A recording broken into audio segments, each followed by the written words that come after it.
ಸಂಜೀವಯತ್ಯಖಿಲಶಕ್ತಿಧರಸ್ವಧಾಮ್ನಾ ಅನ್ಯಾಂಶ್ಚ ಹಸ್ತಚರಣಶ್ರವಣತ್ವಗಾದೀನ್ ಪ್ರಾಣಾನ್ನಮೋ ಭಗವತೆ ಪುರುಷಾಯ ತುಭ್ಯಂ. ಯಾವರ್ಣಪದವಾಕ್ಯಾರ್ಥಗದ್ಯಪದ್ಯಸ್ವರೂಪಿಣೀ ವಾಚಿ ನರ್ತಯತು ಕ್ಷಿಪ್ರಂ ಮೇಧಾನ್ ದೇವಿ ಸರಸ್ವತಿ. ಮೂಕಂ ಕರೋತಿ ವಾಚಾಲಂ ಪಂಗುಂ ಲಂಘಯತೆ ಗಿರಿಂ ಯತ್ಕೃಪಾ ತಮಹಂ ವಂದೇ ಪರಮಾನಂದಮಾಧವಂ. ನಾರಾಯಣಃ ಪರೋ ವ್ಯಕ್ತಾದಂಡಮವ್ಯಕ್ತಸಂಭವಂ ಅಂಡಸ್ಯಾಂತಸ್ತ್ವಿಮೇ ಲೋಕಾಃ ಸಪ್ತದ್ವೀಪಾ ಚ ಮೇದಿನಿ. ಶ್ರುತಿಸ್ಮೃತಿಪುರಾಣಾನಾಂ ಆಲಯಂ ಕರುಣಾಲಯಂ ನಮಾಮಿ ಭಗವತ್ಪಾದಂ ಶಂಕರಂ ಲೋಕಶಂಕರಂ. ನಮಸ್ತಸ್ಮೈ ಭಗವತೆ ಶಂಕರಾಚಾರ್ಯರೂಪಿಣೆ ಯೇನ ವೇದಾಂತ ವಿದ್ಯೇಯಂ ಉದ್ಧೃತಾ ವೇದಸಾಗರಾತ್. ನನ್ನ ವೇದಾಂತ ಬಂಧುಗಳೇ ಮತ್ತು ಹಿರಿಯರೇ, ನಿಮ್ಮೆಲ್ಲರ ಮನಸ್ಸಿನಲ್ಲಿ ಬೆಳಗ್ತಾ ಇರುವಂತಹ ಆ ಆತ್ಮವಸ್ತುವನ್ನು ನಮಸ್ಕರಿಸಿ ನನ್ನ ಇಂದಿನ ವಿಷಯವನ್ನು ಪ್ರಾರಂಭಿಸ್ತಾ ಇದ್ದೇನೆ.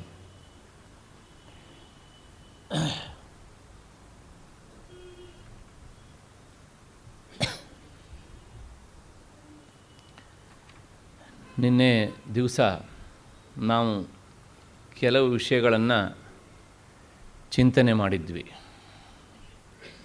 ಏನು ಅಂದರೆ, ಕರ್ಮ ಮತ್ತು ಜ್ಞಾನ ಇವೆರಡೂ ಪರಸ್ಪರ ವಿರೋಧವಾದವುಗಳು ಅಲ್ಲ. ಇವೆರಡೂ ಪರಸ್ಪರ ಸಹಕಾರಿಯಾದವುಗಳು. ಯಾಕೆ ಅಂದರೆ, ಕರ್ಮ ಎನ್ನುವಂಥದ್ದು ನಮ್ಮ ಮನಸ್ಸಿನ ಕೊಳೆಯನ್ನು ತೊಳೆಯೋದಕ್ಕೆ ಕಾರಣವಾಗ್ತದೆ. ಇಲ್ಲಿ ನಾನು ಕರ್ಮ ಅಂತ ಹೇಳ್ತಾ ಇರುವಂಥದ್ದು ನಿತ್ಯವಾದ ಕರ್ಮ, ನಿಷ್ಕಾಮವಾದ ಕರ್ಮ ಅಂತ. ಹಾಗೆ ಮನಸ್ಸಿನ ಕೊಳೆ ಕಳೆದಾಗ ಚಿತ್ತಶುದ್ಧಿ ಆಯಿತು ಅಂತ ಶಾಸ್ತ್ರ ವ್ಯವಹಾರ. ಹಾಗೆ ಚಿತ್ತ ಶುದ್ಧವಾದ ಬಳಿಕ ಅಲ್ಲಿ ಆತ್ಮವಸ್ತುವಿನ ಪ್ರತಿಫಲನವಾಗುತ್ತದೆ. ಹಾಗಂದರೂ ಒಂದೇ, ಜ್ಞಾನ ಆಯಿತು ಅಂದರೂ ಒಂದೇ. ಮತ್ತು ಜ್ಞಾನವಾದ ಬಳಿಕ ಜ್ಞಾನದ ಫಲ ಏನು ಅಂದರೆ, ಮತ್ತು ಪುನಃ ಇವತ್ತು ಜ್ಞಾನ ಆಯಿತು, ಇನ್ಯಾವತ್ತೋ ಒಂದು ದಿವಸ ಆತ್ಮ ಸಾಕ್ಷಾತ್ಕಾರ ಆಯಿತು ಎನ್ನುವಂಥದ್ದಿಲ್ಲ. ಜ್ಞಾನ ಸಮನಂತರದಲ್ಲಿಯೇ ಮೋಕ್ಷ, ಆತ್ಮ ಸಾಕ್ಷಾತ್ಕಾರ ಅಂತ. ಅಲ್ಲಿಗೆ ಏನು ಹೇಳ್ದಂಗಾಯಿತು ಅಂದರೆ, ಕರ್ಮದಿಂದ ಚಿತ್ತಶುದ್ಧಿ, ಚಿತ್ತಶುದ್ಧಿಯಿಂದ ಆತ್ಮಜ್ಞಾನದ ಸ್ಫುರಣ ಅಂದರೆ ಜ್ಞಾನೋತ್ಪತ್ತಿ ಅಂತ ಹೇಳೋಣ. ಹಾಗಾಗಿ ಜ್ಞಾನಕ್ಕೆ ಕರ್ಮ ಎನ್ನುವಂಥದ್ದು ಸಹಕಾರಿ ಕಾರಣವಾಯಿತು. ಕರ್ಮ ಮತ್ತು ಮೋಕ್ಷ ಇದೆರಡರ ಮಧ್ಯೆಯಲ್ಲಿ ಜ್ಞಾನ ನಿಂತರೆ ಕರ್ಮ ಎನ್ನುವಂಥದ್ದು ಮೋಕ್ಷಕ್ಕೆ ಪರಂಪರೆಯ ಕಾರಣವಾಗ್ತದೆ. ಇದಿಷ್ಟು ನಮ್ಮ ಮನಸ್ಸಿನಲ್ಲಿ ದೃಢವಾಗಿ ನಿಲ್ಲಬೇಕಾದಂಥದ್ದು. ಅಷ್ಟು ಹಿನ್ನೆಲೆಯಲ್ಲಿ ಮತ್ತೆ ಅರ್ಜುನ ಕೆಲವು ಮಾತುಗಳನ್ನು ಕೇಳಿದ್ದಕ್ಕೆ ನಾವು ನಿನ್ನೆ ದಿವಸ ಉತ್ತರವನ್ನು ಸಹ ನೋಡಿದ್ದಾಗಿದೆ. ಈಗ 5ನೇ ಶ್ಲೋಕವನ್ನು ನಾವು ನಿನ್ನೆ ದಿವಸ ನೋಡಿದ್ದೇವೆ. ನಹಿ ಕಶ್ಚಿತ್ ಕ್ಷಣಮಪಿ ಜಾತು ತಿಷ್ಠತ್ಯಕರ್ಮಕೃತ್ ಕಾರ್ಯತೆ ಹಿ ಅವಶಃ ಕರ್ಮ ಸರ್ವಃ ಪ್ರಕೃತಿಜೈ ಗುಣೈ ಅಂತ. ಅರ್ಜುನ, ನಾನಿದರ ಅರ್ಥ ಹೇಳಿದ್ದೆ, ಇದನ್ನು ಆದರೂ ಒಮ್ಮೆ ಸ್ಮರಿಸಿಬಿಡ್ತೇನೆ. ಪ್ರಪಂಚದಲ್ಲಿ ಮನುಷ್ಯ ಹುಟ್ಟಿ ಬಂದ ಮೇಲೆ ತಾನು ಕರ್ಮವನ್ನು ಸಂಪೂರ್ಣವಾಗಿ ಬಿಡುತ್ತೇನೆ ಎನ್ನುವುದು ಆಗದ ಮಾತು. ಏನಾದರೂ ಒಂದು ಕರ್ಮ ಮಾಡ್ತಾನೆ. ಹಾಗಾಗಿ ಅಕರ್ಮಕೃತ್, ಕರ್ಮ ಮಾಡದೇ ಇರ್ತಾನೆ ಅನ್ನುವಂಥದ್ದು ಕೇವಲ ಬೂಟಾಟಿಕೆ ಮಾತು. ಏನಾದರೂ ಒಂದು ಕರ್ಮ ಮಾಡ್ತಾನೆ. ಅದರ ಜೊತೆಗೆ ಅಕಸ್ಮಾತ್ತಾಗಿ ನಾನು ಮಾಡೋದಿಲ್ಲ ಅಂತ ಇವನು ಪಟ್ಟಿಡಿದು ಕುಳಿತರೂ ಪ್ರಕೃತಿ ಇವನ ಒಳಗೆ ನಿಂತು ಇವನಿಂದ ಬಲವಂತವಾಗಿ ಮಾಡಿಸ್ತದೆ. ಅದನ್ನೇ ಕಾರ್ಯತೇಹಿ ಅವಶಃ ಅಂತ. ಅಂದರೆ ಪರಾಧೀನನಾಗಿ ಆದರೂ ಸಹ ಮನುಷ್ಯ ಎಷ್ಟೋ ಸಲ ಕೆಲಸವನ್ನು ಅಂದರೆ ಕರ್ಮವನ್ನು ಮಾಡಿಯೇ ಮಾಡ್ತಾನೆ. ಸರ್ವ ಪ್ರಕೃತಿಜೈಹಿ ಗುಣೈಹಿ, ಇದೆಲ್ಲವೂ ಸಹ ಈ ಪ್ರಕೃತಿಯಿಂದ ನಡೆದೇ ನಡೀತದೆ. ಹೀಗೆ ಕರ್ಮವನ್ನು ನಿನ್ನ ಹತ್ರ ಬಿಡೋದಕ್ಕೆ ಆಗೋದಿಲ್ಲ ಅಂತ ಆದ ಮೇಲೆ ಯಾವುದೋ ಕರ್ಮವನ್ನು ನೀನು ಮಾಡ್ತೀಯೇ ಅಂತ ಆದರೆ ಯಾಕೆ ಸರಿಯಾದ ಕರ್ಮವನ್ನು ಮಾಡಬಾರದು? ಅಂದರೆ ನಿನ್ನ ಚಿತ್ತಶುದ್ಧಿಗೆ ಬೇಕಾದಂಥ ಕರ್ಮವನ್ನೇ ನೀನು ಯಾಕೆ ಮಾಡಬಾರದು ಎನ್ನುವಂಥ ಧ್ವನಿಯ ಹಿನ್ನೆಲೆಯಲ್ಲಿ ಆ ಶ್ಲೋಕ ಮುಕ್ತಾಯವಾಗ್ತದೆ. ಇಷ್ಟು ಆದ ಮೇಲೆ ಈಗ ಅರ್ಜುನನಿಗೆ ಇಲ್ಲೊಂದು ಸಂಶಯ ಬಂತು. ಏನು ಅಂದರೆ, ಕೃಷ್ಣ, ಕೆಲವು ಜನ ಇರ್ತಾರೆ, ಅವರನ್ನು ನೋಡಿದರೆ ಒಂಥರ ನಿಷ್ಕಾಮರಾಗಿ ಇರೋ ಹಾಗೆ ಕಾಣ್ತಾರೆ. ಈಗ ತಾನೇ ನೀನು ಹೇಳಿದ್ದೀಯೆ, ನಹಿ ಕಶ್ಚಿತ್ ಕ್ಷಣಮಪಿ ಜಾತು ತಿಷ್ಠತ್ಯಕರ್ಮಕೃತ ಅಂತ. ಆದರೆ ಕೆಲವು ಜನ ನೋಡಿ ಸುಮ್ಮನೆ ಕೂತಿರ್ತಾರೆ ಹೀಗೆ ಅಂತ. ಇಂಥವರನ್ನು ಎಲ್ಲೋ ಅರ್ಜುನನು ಆವತ್ತು ನೋಡಿರಬೇಕು. ಅದಕ್ಕೋಸ್ಕರ ಅರ್ಜುನ ಈ ಪ್ರಶ್ನೆಯನ್ನು ಕೇಳ್ತಾನೆ. ಏನು ಅಂದರೆ, ಇಂಥವ್ರ ಬಗ್ಗೆ ಏನು ವಿವರಣೆ ಹೇಳ್ತೀಯ ನೀನು ಅಂದರೆ, ಅದಕ್ಕೆ ಕೃಷ್ಣ ಹೇಳ್ತಾನೆ 6ನೆಯ ಶ್ಲೋಕ, ಕರ್ಮೇಂದ್ರಿಯಾಣಿ ಸಂಯಮ್ಯ ಯ ಆಸ್ತೆ ಮನಸಾ ಸ್ಮರನ್ ಇಂದ್ರಿಯಾರ್ಥಾನ್ ವಿಮೂಢಾತ್ಮ ಮಿಥ್ಯಾಚಾರಸ್ಸ ಉಚ್ಯತೆ. ಇದರ ಅರ್ಥ ಏನು ಅಂದರೆ, ಇವರು ಮೂಢರು ಅಂತಾನೆ ಕೃಷ್ಣ. ಈ ಮೂಢರು ಏನು ಮಾಡ್ತಾರೆ ಅಂದರೆ, ತಮ್ಮ ಈ ವಾಗಾದಿ ಕರ್ಮೇಂದ್ರಿಯಗಳನ್ನು ಇವರು ನಿಗ್ರಹಿಸಿಕೊಂಡು ಮನಸ್ಸಿನಿಂದ ಸದಾ ಶಬ್ದಾದಿ ವಿಷಯಗಳನ್ನು ಮೆಲುಕು ಹಾಕ್ತಾ ಇರ್ತಾರೆ. ಇಂಥವರನ್ನು ಶಾಸ್ತ್ರ ಮಿಥ್ಯಾಚಾರಿ ಅಂತ ಕರೆದಿದೆ. ಹಾಗಾಗಿ ಮೂಢರು ಇವರು ಅಂತ ನಾವು ಹೇಳಬೇಕಾಗತ್ತೆ. ಇದಿಷ್ಟು ಶ್ಲೋಕದ ಶಬ್ದಶಃ ಅರ್ಥ. ಇಷ್ಟು ಹೇಳಿದರೆ ಸಾಕಾಗೋದಿಲ್ಲ, ಸ್ವಲ್ಪ ವಿವರಣೆ ಬೇಕು. ಏನು ಹೇಳ್ತಾನೆ ನೋಡಿ, ಅಲ್ಲಿ ಶಬ್ದ ಉಂಟು ಕರ್ಮೇಂದ್ರಿಯಾಣಿ ಅಂತ. ನಿಮಗೆ ಗೊತ್ತು, ಈ ಮನುಷ್ಯನ ದೇಹದಲ್ಲಿ ನಮಗೆ ಒಟ್ಟು 10 ಇಂದ್ರಿಯಗಳಿವೆ. 11ನೇದಾಗಿ ಮನಸ್ಸಿದೆ ಅಂತ. ಆ 10 ಇಂದ್ರಿಯಗಳಲ್ಲಿ ಕರ್ಮೇಂದ್ರಿಯಗಳು ಅಂತ ಯಾವ್ಯಾವುದು ಅಂದರೆ, ವಾಕ್ ಅಂದರೆ ವಾಗೀಂದ್ರಿಯ. ಆ ವಾಗೀಂದ್ರಿಯದ ಕೆಲಸ ಮಾತನಾಡುವುದು, ವಚನ ಅಂತ. ಅಂದರೆ ವಚನಕ್ಕೆ ಕಾರಣ ವಾಗೀಂದ್ರಿಯ, ಇದೊಂದು ಕರ್ಮೇಂದ್ರಿಯ. ಮತ್ತು ಪಾಣಿ ಅಂದರೆ ಕೈ. ಇದರ ಕೆಲಸ ಏನು ಅಂದರೆ ಆದಾನ ಮತ್ತು ಪ್ರಧಾನ ಕಡಿಮೆ, ಆದಾನವೇ ಜಾಸ್ತಿ. ಇದು ಕರ್ಮೇಂದ್ರಿಯಗಳಲ್ಲಿ 2ನೇದು ವಾಕ್, ಪಾಣಿ. ಮತ್ತು ಪಾದ 3ನೇದು ಕಾಲು. ಇದರ ಕೆಲಸ ಏನು ಅಂದರೆ ಗಮನ. ಅಂದರೆ ಲೆಕ್ಕ ಹಾಕೊಂಡು ಬನ್ನಿ, ವಚನ ವಾಗೀಂದ್ರಿಯದ್ದು, ಕೈದು ಮತ್ತು ಆದಾನ, ಕಾಲಿನದು ಗಮನ. ಮತ್ತು 3ನೇದು ಉಪಸ್ಥ ಅಂದರೆ ಜನನೇಂದ್ರಿಯ ಅಂತ ಅರ್ಥ.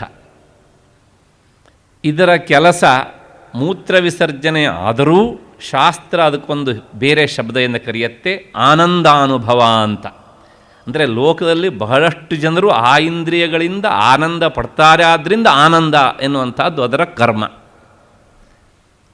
ಮತ್ತು ಕೊನೆಯದಾಗಿರುವಂಥದ್ದು ಏನು ಅಂದರೆ ಮಲ ವಿಸರ್ಜನೆ ಮಾಡುವಂಥ ದ್ವಾರ, ಅದಕ್ಕೆ ಹೆಸರು ಪಾಯು ಅಂತ. ಈ 5 ಶಾಸ್ತ್ರ ಏನಂತ ಕರೆದಿದೆ? ಕರ್ಮೇಂದ್ರಿಯ ಅಂತ ಕರೆದಿದೆ. ಇವುಗಳಿಗೆ ಕ್ರಮವಾಗಿ ವಚನ, ಆದಾನ, ಗಮನ, ಆನಂದ, ವಿಸರ್ಜನೆ, ಇವಿಷ್ಟು. ಆ ಕರ್ಮೇಂದ್ರಿಯಾಣಿ ಅಂತ ಹೇಳಿದಾಗ ಇದಿಷ್ಟು ನಮ್ಮ ಮನಸ್ಸಿಗೆ ಬರಬೇಕು. ಈ ಮೂರ್ಖರು ಏನು ಮಾಡ್ತಾರೆ ಅಂದರೆ ಕರ್ಮೇಂದ್ರಿಯಾಣಿ ಸಂಯಮ್ಯ, ಈ 5 ಕರ್ಮೇಂದ್ರಿಯಗಳನ್ನು ಸಂಯಮನ ಮಾಡಿಕೊಳ್ತಾರೆ. ಈ ಮಾತಿಗೆ ಶಾಸ್ತ್ರಕಾರರಲ್ಲಿ ಬೇರೆ ಬೇರೆ ಅಭಿಪ್ರಾಯ ಉಂಟು. ಕೇವಲ ಕರ್ಮೇಂದ್ರಿಯ ಅಷ್ಟೇ ಅಲ್ಲ, ಇಲ್ಲಿ ಕರ್ಮೇಂದ್ರಿಯ ಅನ್ನೋದಕ್ಕೆ ಕರ್ಮವನ್ನು ಮಾಡುವ ಇಂದ್ರಿಯಗಳು ಅಂತ ಇಟ್ಕೊಂಡ್ರೆ ಜ್ಞಾನೇಂದ್ರಿಯಗಳು ಈ ಕರ್ಮೇಂದ್ರಿಯ ಅನ್ನುವಂಥ ಹೆಸರಿನಲ್ಲಿ ಸೇರ್ತವೆ. ಯಾವ್ಯಾವುದು? ಶ್ರೋತ್ರ ಕಿವಿ, ತ್ವಕ್ ಚರ್ಮ, ಮತ್ತು ಘ್ರಾಣ ಮೂಗು, ರಸನ ಮತ್ತು ನೇತ್ರ, ಇಷ್ಟು ಸಹ. ಹೀಗೆ ಈ 5 ಜ್ಞಾನೇಂದ್ರಿಯಗಳನ್ನೂ ಸೇರಿಸಿಕೊಂಡು ಅಂತ ಹೇಳೋಣ ಬೇಕಿದ್ರೆ. ಅಂದರೆ 5 ಜ್ಞಾನೇಂದ್ರಿಯಗಳನ್ನು 5 ಕರ್ಮೇಂದ್ರಿಯಗಳನ್ನು ಸಂಯಮ್ಯ ಚೆನ್ನಾಗಿ ಆತ ಸಂಯಮನ ಮಾಡಿರ್ತಾನೆ, ನಿಗ್ರಹಿಸಿಕೊಂಡಿರ್ತಾನೆ. ಆದರೆ ಏನಾಗಿದೆ ನೋಡಿ ಮುಂದಿನ ಮಾತು, ಯ ಆಸ್ತೆ ಮನಸಾ ಸ್ಮರನ್, ಒಳಗಡೆಯಿಂದ ಮನಸ್ಸಿನಲ್ಲಿ ನಿನ್ನೆ ದಿವಸ ಅನುಭವಿಸಿದ್ದನ್ನು ಇವತ್ತು ಕುಳಿತುಕೊಂಡು ಏಕಾಂಗಿಯಾಗಿ ಮೆಲುಕಾಗ್ತಾ ಇರ್ತಾನೆ. ಮನಸಾ ಸ್ಮರನ್,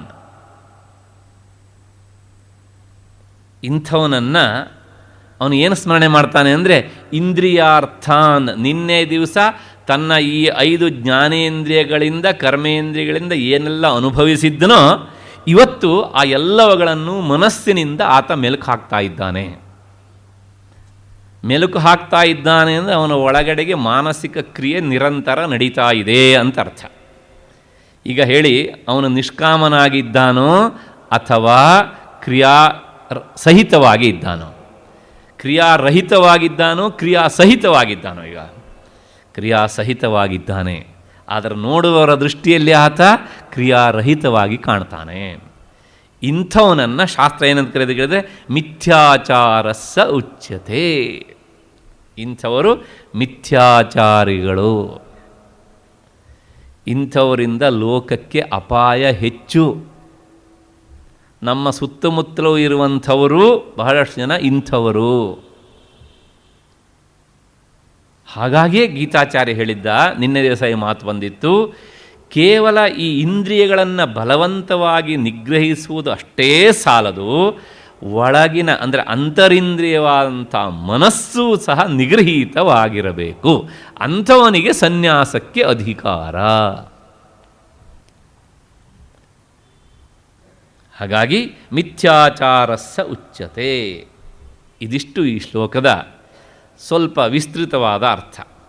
ಇಲ್ಲಿ ನಾವು ಸ್ವಲ್ಪ ನೋಡಬೇಕು, ಯಾಕೆ ಇಂಥವನನ್ನು ಮಿಥ್ಯಾಚಾರ ಅಂತ ಶಾಸ್ತ್ರ ಕರೀತದೆ, ಮಿಥ್ಯಾಚಾರಿ ಅಂತ ಯಾಕೆ ಹೇಳ್ತದೆ ಅಂದರೆ ಇದಕ್ಕೆ ಕಾರಣ ಉಂಟು. ಇವನು ಸನ್ಯಾಸಿಯಲ್ಲ, ಮಿಥ್ಯಾಚಾರಿ. ಯಾಕೆ ಅಂದರೆ ಧರ್ಮಶಾಸ್ತ್ರದಲ್ಲಿ ಒಂದು ಮಾತು ಬರ್ತದೆ. ಏನು ಅಂದರೆ, ತ್ವಂಪದಾರ್ಥ ವಿವೇಕಾಯ ಸನ್ಯಾಸ ಸರ್ವಕರ್ಮಣ ಶ್ರುತ್ಯೇಹ ವಿಹಿತೋ ಯಸ್ಮಾತ್ ತತ್ಯಾಗೀ ಪತಿತೋ ಭವೇತ್. ಸನ್ಯಾಸ ಅವನ್ನ ಸ್ವೀಕಾರ ಮಾಡುವುದು ಯಾತಕ್ಕೆ ಅಂತ ಒಂದು ಪ್ರಶ್ನೆ. ಇವತ್ತು ಈ ಪ್ರಶ್ನೆ ಸಂಭವಿಸೋದಿಲ್ಲ, ದಯವಿಟ್ಟು ಅನ್ಯಥಾ ಭಾವಿಸಬೇಡಿ. ಏನೇನೋ ಮಾಡೋದಕ್ಕೆಲ್ಲ ಸನ್ಯಾಸ ಸ್ವೀಕರಿಸುವವರಿದ್ದಾರೆ, ಏನೇನೋ ಮಾಡೋದಕ್ಕೆ. ನನಗಿಂತ ಹೆಚ್ಚು ನಿಮಗೆ ಗೊತ್ತಿದ್ದದ್ದಾದ್ರಿಂದ ನಾನು ಅದನ್ನು ಬಿಡಿಸ್ಲಿಕ್ಕೆ ಹೋಗೋದಿಲ್ಲ. ಮತ್ತೆ ಆದರೆ ಶಾಸ್ತ್ರ ಏನು ಹೇಳುತ್ತೆ ಕೇಳಿದರೆ, ತ್ವಂಪದಾರ್ಥ ವಿವೇಕಾಯ. ಛಾಂದೋಗ್ಯ ಉಪನಿಷತ್ತಿನಲ್ಲಿ ತತ್ವಮಸಿ ಎನ್ನುವಂಥ ಒಂದು ವಾಕ್ಯ ಬರ್ತದೆ. ತ್ವಂ ಅಂದರೆ ಜೀವಾತ್ಮ, ತತ್ ಅಂದರೆ ಆ ಪರಮಾತ್ಮ ನೀನು ಆಗಿದ್ದೀಯೆ ಅಂತ ಆ ಮಾತಿಗೆ ಅರ್ಥ. ಅದು ಜೀವಾತ್ಮ ಪರಮಾತ್ಮರ ಅಭೇದವನ್ನು ಹೇಳುವಂಥ ಒಂದು ಮಹಾವಾಕ್ಯ. ಈ ಸನ್ಯಾಸದಲ್ಲಿ ವಿವಿಧಿಷಾ ಸನ್ಯಾಸ ಎನ್ನುವಂಥದ್ದು ಒಂದು, ಇನ್ನೊಂದು ವಿದ್ವತ್ ಸನ್ಯಾಸ ಎನ್ನುವಂಥದ್ದು ಇನ್ನೊಂದು. ವಿವಿಧಿಷಾ ಸನ್ಯಾಸ ಅಂದರೆ ಕರ್ಮವನ್ನು ಅಂದರೆ ನಿಷ್ಕಾಮ ಕರ್ಮವನ್ನು ಮಾಡಿ ಚಿತ್ತಶುದ್ಧಿ ಬಂದ ಬಳಿಕ ವೈರಾಗ್ಯವನ್ನು ತಾಳಿ ಉತ್ಕಟವಾದಂಥ ಇಚ್ಛೆಯಿಂದ ವೇದಾಂತ ಚಿಂತನೆಯನ್ನು ಮಾಡಬೇಕು, ತನ್ಮೂಲಕ ಆತ್ಮವಸ್ತುವನ್ನು ತಿಳಿಬೇಕು. ಅದಕ್ಕೆ ವಿವಿಧಿಷಾ, ವೇತ್ತುಂ ಇಚ್ಛಾ ವಿವಿಧಿಷಾ ಅಂತ. ಇಂತಹ ಸನ್ಯಾಸಕ್ಕೆ ಏನಂತ ಹೆಸರು? ವಿವಿಧಿಷಾ ಸನ್ಯಾಸ ಅಂತ. ಇಲ್ಲಿ ಈ ಮಾತನ್ನು ಧರ್ಮಶಾಸ್ತ್ರ ಹೇಳ್ತಾ ಉಂಟು. ಹೀಗೆ ಇಷ್ಟೆಲ್ಲ ವೈರಾಗ್ಯವನ್ನು ಪಡೆದಾದ ಮೇಲೆ ಆ ತ್ವಂಪದಾರ್ಥದಿಂದ ಹೇಳಲ್ಪಡುವಂತಹ ಜೀವಾತ್ಮನ ಶೋಧನೆಯನ್ನು ಮಾಡೋದಕ್ಕೆ ಅಂಥೇಳಿ ಸನ್ಯಾಸ ವಿಹಿತ, ಸನ್ಯಾಸವನ್ನು ಶಾಸ್ತ್ರ ಹೇಳಿದೆ. ಆದರೆ ಶ್ರುತಿಯ ಮಾತು ಅದು, ಶಾಸ್ತ್ರ ಹೇಳಿದೆ ಅಂದರೆ. ನೀನು ಇಂತಹ ಕೆಲಸವನ್ನು ಮಾಡೋದಕ್ಕೆ ಅಂಥೇಳಿ ಸನ್ಯಾಸವನ್ನು ಸ್ವೀಕರಿಸಿ ಕೇವಲ ನೋಡುಗರ ದೃಷ್ಟಿಯಿಂದ ಹೊರಗಿನ ಈ 10 ಇಂದ್ರಿಯಗಳನ್ನು ನಿಗ್ರಹಿಸಿದಂತೆ ಇದ್ದು ಒಳಗಿನ ಅಂತರಿಂದ್ರಿಯವನ್ನು ನೀನು ಅದಕ್ಕಾಗಿ ಬಳಸದೇ ಇದ್ದರೆ, ಅಂದರೆ ಆ ಜೀವಾತ್ಮನ ನಿಜವಾದ ಸ್ವರೂಪವನ್ನು ಶೋಧಿಸುವುದಕ್ಕಾಗಿ ಬಳಸದೇ ಇದ್ದರೆ ಏನಾಗುತ್ತೆ ಅಂದರೆ ತತ್ಯಾಗಿ ಪತಿತೋ ಭವೇತ್. ಆ ಆತ್ಮಶೋಧನೆಯನ್ನು ಮಾಡದೇ ಇರುವಂಥ ಸನ್ಯಾಸಿ ಪತಿತೋ ಭವೇತ್, ಅವನು ಅವಶ್ಯವಾಗಿ ಪತಿತನಾಗುತ್ತಾನೆ ಅಂತ. ನಮ್ಮಲ್ಲಿ ಸನ್ಯಾಸವನ್ನು ಎಷ್ಟು ಎತ್ತರದ ಸ್ಥಾನದಲ್ಲಿ ಇಟ್ಟು ನೋಡಿದ್ದಾರೆ.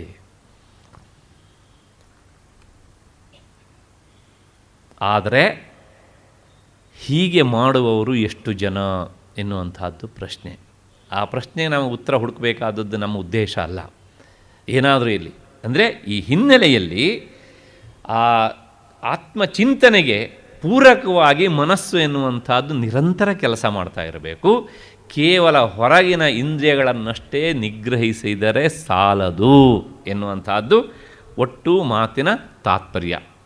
ಇಲ್ಲಿಗೆ ಈ ಶ್ಲೋಕದ ಅರ್ಥ ಸಾಕು ಅಂತ ಅಂದ್ಕೊಳ್ಳೋಣ. ಮುಂದಿನ ಶ್ಲೋಕಕ್ಕೆ ಹೋಗೋಣ. ಇದು 2 ಶ್ಲೋಕಗಳು ಪರಸ್ಪರ ಅಣ್ಣ ತಮ್ಮಂದಿರಿದ್ದ ಹಾಗೆ. ಮುಂದಿನ ಶ್ಲೋಕ ಏನು ಹೇಳುತ್ತೆ ಅಂದರೆ, ಯಸ್ತು ಇಂದ್ರಿಯಾಣಿ ಮನಸ ನಿಯಮ್ಯ ಆರಭತೆ ಅರ್ಜುನ ಕರ್ಮೇಂದ್ರಿಯೈ ಕರ್ಮಯೋಗಂ ಅಸಕ್ತ ಸವಿಶಿಷ್ಯತೆ. ಇದು 7ನೆಯ ಶ್ಲೋಕ. ಇದರ ಅರ್ಥ ಏನು ಅಂದರೆ, ಅರ್ಜುನ, ಯಾವ ಸಾಧಕ ತನ್ನ ಮನಸ್ಸಹಿತವಾಗಿ ಶ್ರೋತ್ರಾದಿ ಇಂದ್ರಿಯಗಳನ್ನು, ಅಂದರೆ ಈ ಕಣ್ಣು, ಕಿವಿ, ಮೂಗು, ಬಾಯಿ ಮತ್ತು ನಾಲಿಗೆ, ಈ 5 ಜ್ಞಾನೇಂದ್ರಿಯಗಳನ್ನು, ಮನಸ್ಸಹಿತವಾದ ಈ ಜ್ಞಾನೇಂದ್ರಿಯಗಳನ್ನು ನಿಯಮಿಸಿಕೊಂಡು, ಅಂದರೆ ನಿಗ್ರಹದಲ್ಲಿರಿಸಿಕೊಂಡು ಫಲದ ಇಚ್ಛೆಯನ್ನು ಬಿಟ್ಟವನಾಗಿ ವಾಗಾದಿ ಕರ್ಮೇಂದ್ರಿಯಗಳಿಂದ, ಅಂದರೆ ಈಗ ಮೊದಲು ನಾನು ಹೇಳಿದ್ನಲ್ಲ, ಈ ಕರ್ಮೇಂದ್ರಿಯಗಳಿಂದ ಆತ ನಿಷ್ಕಾಮ ಕರ್ಮಗಳನ್ನು ಮಾಡ್ತಾ ಇರ್ತಾನೆ ಅಂತ ಅಂದ್ಕೋ. ಅವನು ಈ ಹಿಂದಿನ ಶ್ಲೋಕದಲ್ಲಿ ಹೇಳಿದಂತಹ ಅಶುದ್ಧ ಚಿತ್ತನಿಗಿಂತ, ಮಿಥ್ಯಾಚಾರಿಗಿಂತ ಎಷ್ಟೋ 1000 ಪಟ್ಟು ಮೇಲಿದವನು. ಯಾಕೆ ಮೇಲಿನವನು ಅಂದರೆ, ಈತ ಏನು ಮಾಡ್ತಾನೆ ಅಂದರೆ ತನ್ನ ಈ 5 ಜ್ಞಾನೇಂದ್ರಿಯಗಳನ್ನು ಮನಸ್ಸಿನ ಜೊತೆಗೆ ನಿಗ್ರಹಿಸಿ ಇರ್ತಾನೆ. ಅಂದರೆ ಇವಿಷ್ಟನ್ನು ಆತ್ಮಚಿಂತನೆಗೆ ಪೂರಕವಾಗಿ ಆತ ಬಳಸ್ತಾ ಇರ್ತಾನೆ. ಆದರೆ ಅವನ ಕೈ, ಅವನ ಕಾಲು ಎಲ್ಲ ಹೊರಗಿನ ವ್ಯವಹಾರವನ್ನು ಮಾಡ್ತಾ ಇರ್ತವೆ. ಒಳಗಡೆಯಿಂದ ಅವನು ಅಂತರ್ಮುಖನಾಗಿದ್ದಾನೆ. ಈ ಹೊರಗಿನ ಇಂದ್ರಿಯಗಳಿಗೆ ಅವು ಸ್ವಾತಂತ್ರ್ಯ ಇಲ್ಲದೆ ಅವ್ರ ಪಾಡಿಗೆ ಅವಿವೆ. ಅಂದರೆ ಇವತ್ತಿನ ಭಾಷೆಯಲ್ಲಿ ಹೇಳಬೇಕು ಅಂದರೆ ಆ ಕನೆಕ್ಷನ್ ತಪ್ಪಿ ಹೋಗಿದೆ ಹೊರಗಿನ ಇಂದ್ರಿಯಗಳಿಗೂ ಒಳಗಿನ ಇಂದ್ರಿಯಕ್ಕೂ. ಈಗ ಲೋಕದ ದೃಷ್ಟಿಯಲ್ಲಿ ಅವನ ಕೈಕಾಲು ಅಲ್ಲಾಡುತ್ತೆ, ನಮ್ಮಾಗೆ ಊಟ ಮಾಡ್ತಾನೆ, ತಿಂಡಿ ತಿಂತಾನೆ, ಯಾರೋ ಬಂದರೆ ಅಕಸ್ಮಾತ್ ಮಾತನಾಡಿದರೆ ಮಾತನಾಡ್ತಾನೆ, ಎಲ್ಲವೂ ಹೌದು. ಆದರೆ ಮನಸ್ಸು ಒಳಗಿನಿಂದ ಕೂರ್ಮ ಲಕ್ಷ್ಯ, ಅಂದರೆ ಆಮೆಯ ಮನಸ್ಸಿನಿಂದ ನಿರಂತರ ಅದು ಆತ್ಮಚಿಂತನೆಗೆ ತೊಡಗಿರ್ತದೆ. ಎಂಥವನು ಅಂದರೆ ಸಹ ವಿಶಿಷ್ಯತೆ, ಅವನು ಅತ್ಯಂತ ಶ್ರೇಷ್ಠನಾದವನು ಅಂತ. ಈಗ ನಮಗೆ ಇಲ್ಲೊಂದು ಸಂಶಯ. ಏನು ಸಂಶಯ ಅಂದರೆ, ಅಲ್ಲ, ಈ 6ನೇ ಶ್ಲೋಕದಲ್ಲಿ ಒಂದು ವಿಷಯವನ್ನು ಪ್ರತಿಪಾದನೆ ಮಾಡಿದ್ದಾನೆ ಗೀತಾಚಾರ್ಯ. ಏನು ಅಂದರೆ, ಮಿಥ್ಯಾಚಾರಿ ಕರ್ಮೇಂದ್ರಿಯಗಳನ್ನು ಆತ ನಿಗ್ರಹಿಸಿಕೊಂಡಿರ್ತಾನೆ, ಮತ್ತು ಮನಸ್ಸನ್ನು ಆತ ಸಂಪೂರ್ಣವಾಗಿ ಹದ್ದುಬಸ್ತಿನಲ್ಲಿ ಇಟ್ಟುಕೊಳ್ಳದೆ ಸ್ವತಂತ್ರವಾಗಿ ಬಿಟ್ಟುಬಿಡ್ತಾನೆ. ಇಂಥವನು ಅಶುದ್ಧ ಚಿತ್ತ ಅಂತ. ಮತ್ತು 7ನೇ ಶ್ಲೋಕದಲ್ಲಿ ಯಸ್ತು ಇಂದ್ರಿಯಾಣಿ ಅಂತ ಹೇಳಿದನಲ್ಲ, ಈ ಶ್ಲೋಕದಲ್ಲಿ ಆತ ಜ್ಞಾನೇಂದ್ರಿಯ ಸಹಿತವಾಗಿ ಮನಸ್ಸನ್ನು ನಿಗ್ರಹಿಸಿಕೊಂಡಿರ್ತಾನೆ.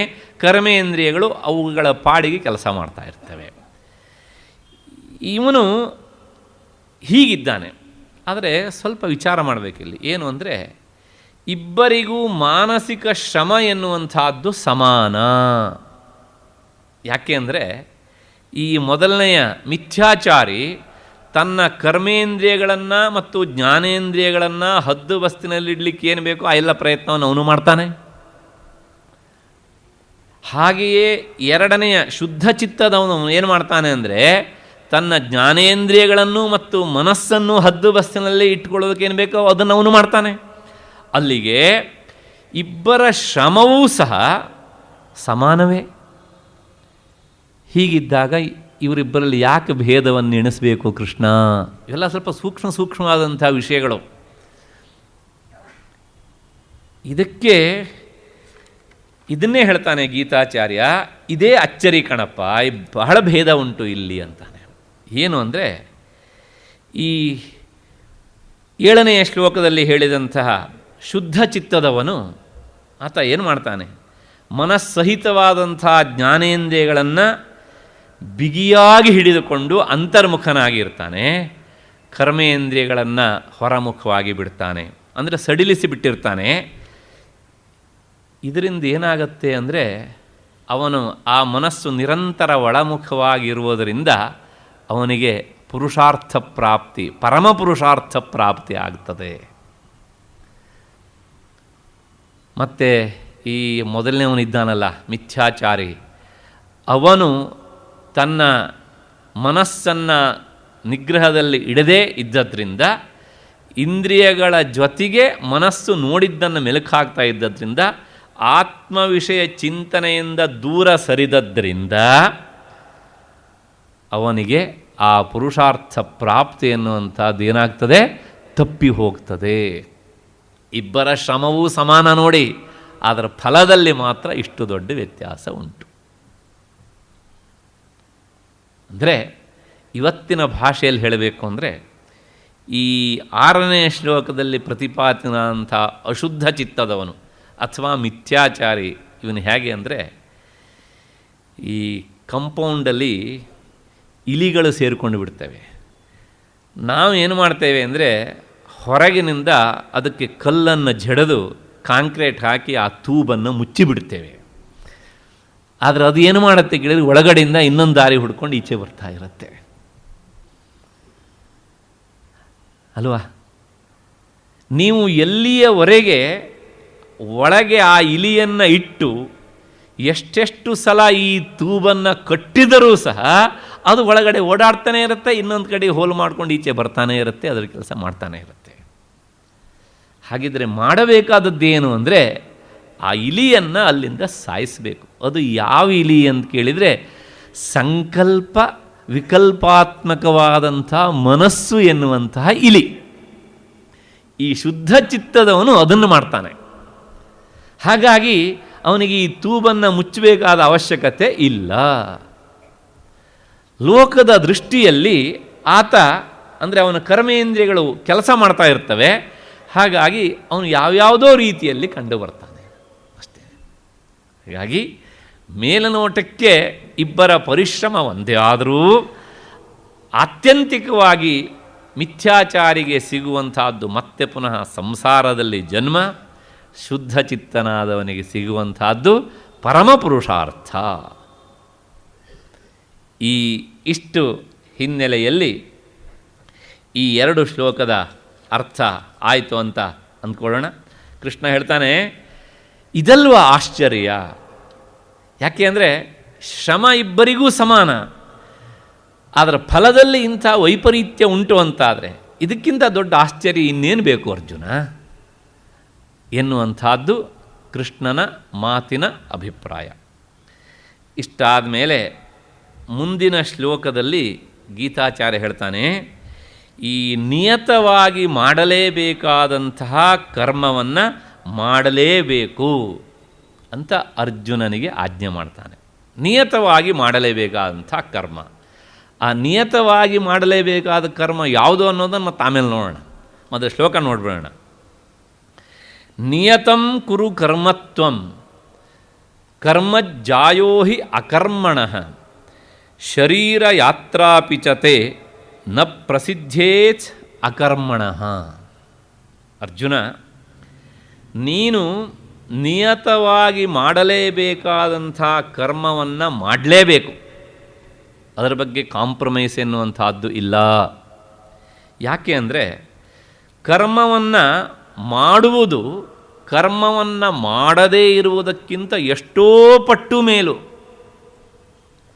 ಮತ್ತು ನೀನು ಕರ್ಮವನ್ನು ಮಾಡದೇ ಇದ್ದರೆ ನಿನ್ನ ಈ ಶರೀರದ ಯಾತ್ರೆಯೂ ನಡೆಯುವುದಿಲ್ಲ ಅಂತ. ಈ ಶಬ್ದವನ್ನು ಕೇಳಿದಾಗ ಕೆಲವು ಜನರಿಗೆ ಗಾಬರಿ ಆಗಬಹುದು. ಶರೀರ ಯಾತ್ರೆಯೂ ಆಗೋದಿಲ್ಲ ಅಂದರೆ ಏನು ಸಾರ್ ಅಂತ. ಯಾಕೆ ನಮಗೆ ಈ ಯಾತ್ರೆ ಅಂದ ತಕ್ಷಣ ನೆನಪಾಗೋದು ನೆನೆ. ಅಲ್ಲಿ ಅರ್ಥ ಚಲನೆ ಅಂತ ಅರ್ಥ, ದೇಹದ ವ್ಯಾಪಾರ, ದೇಹದ ಚಟುವಟಿಕೆ ಅಂತ ಅರ್ಥ.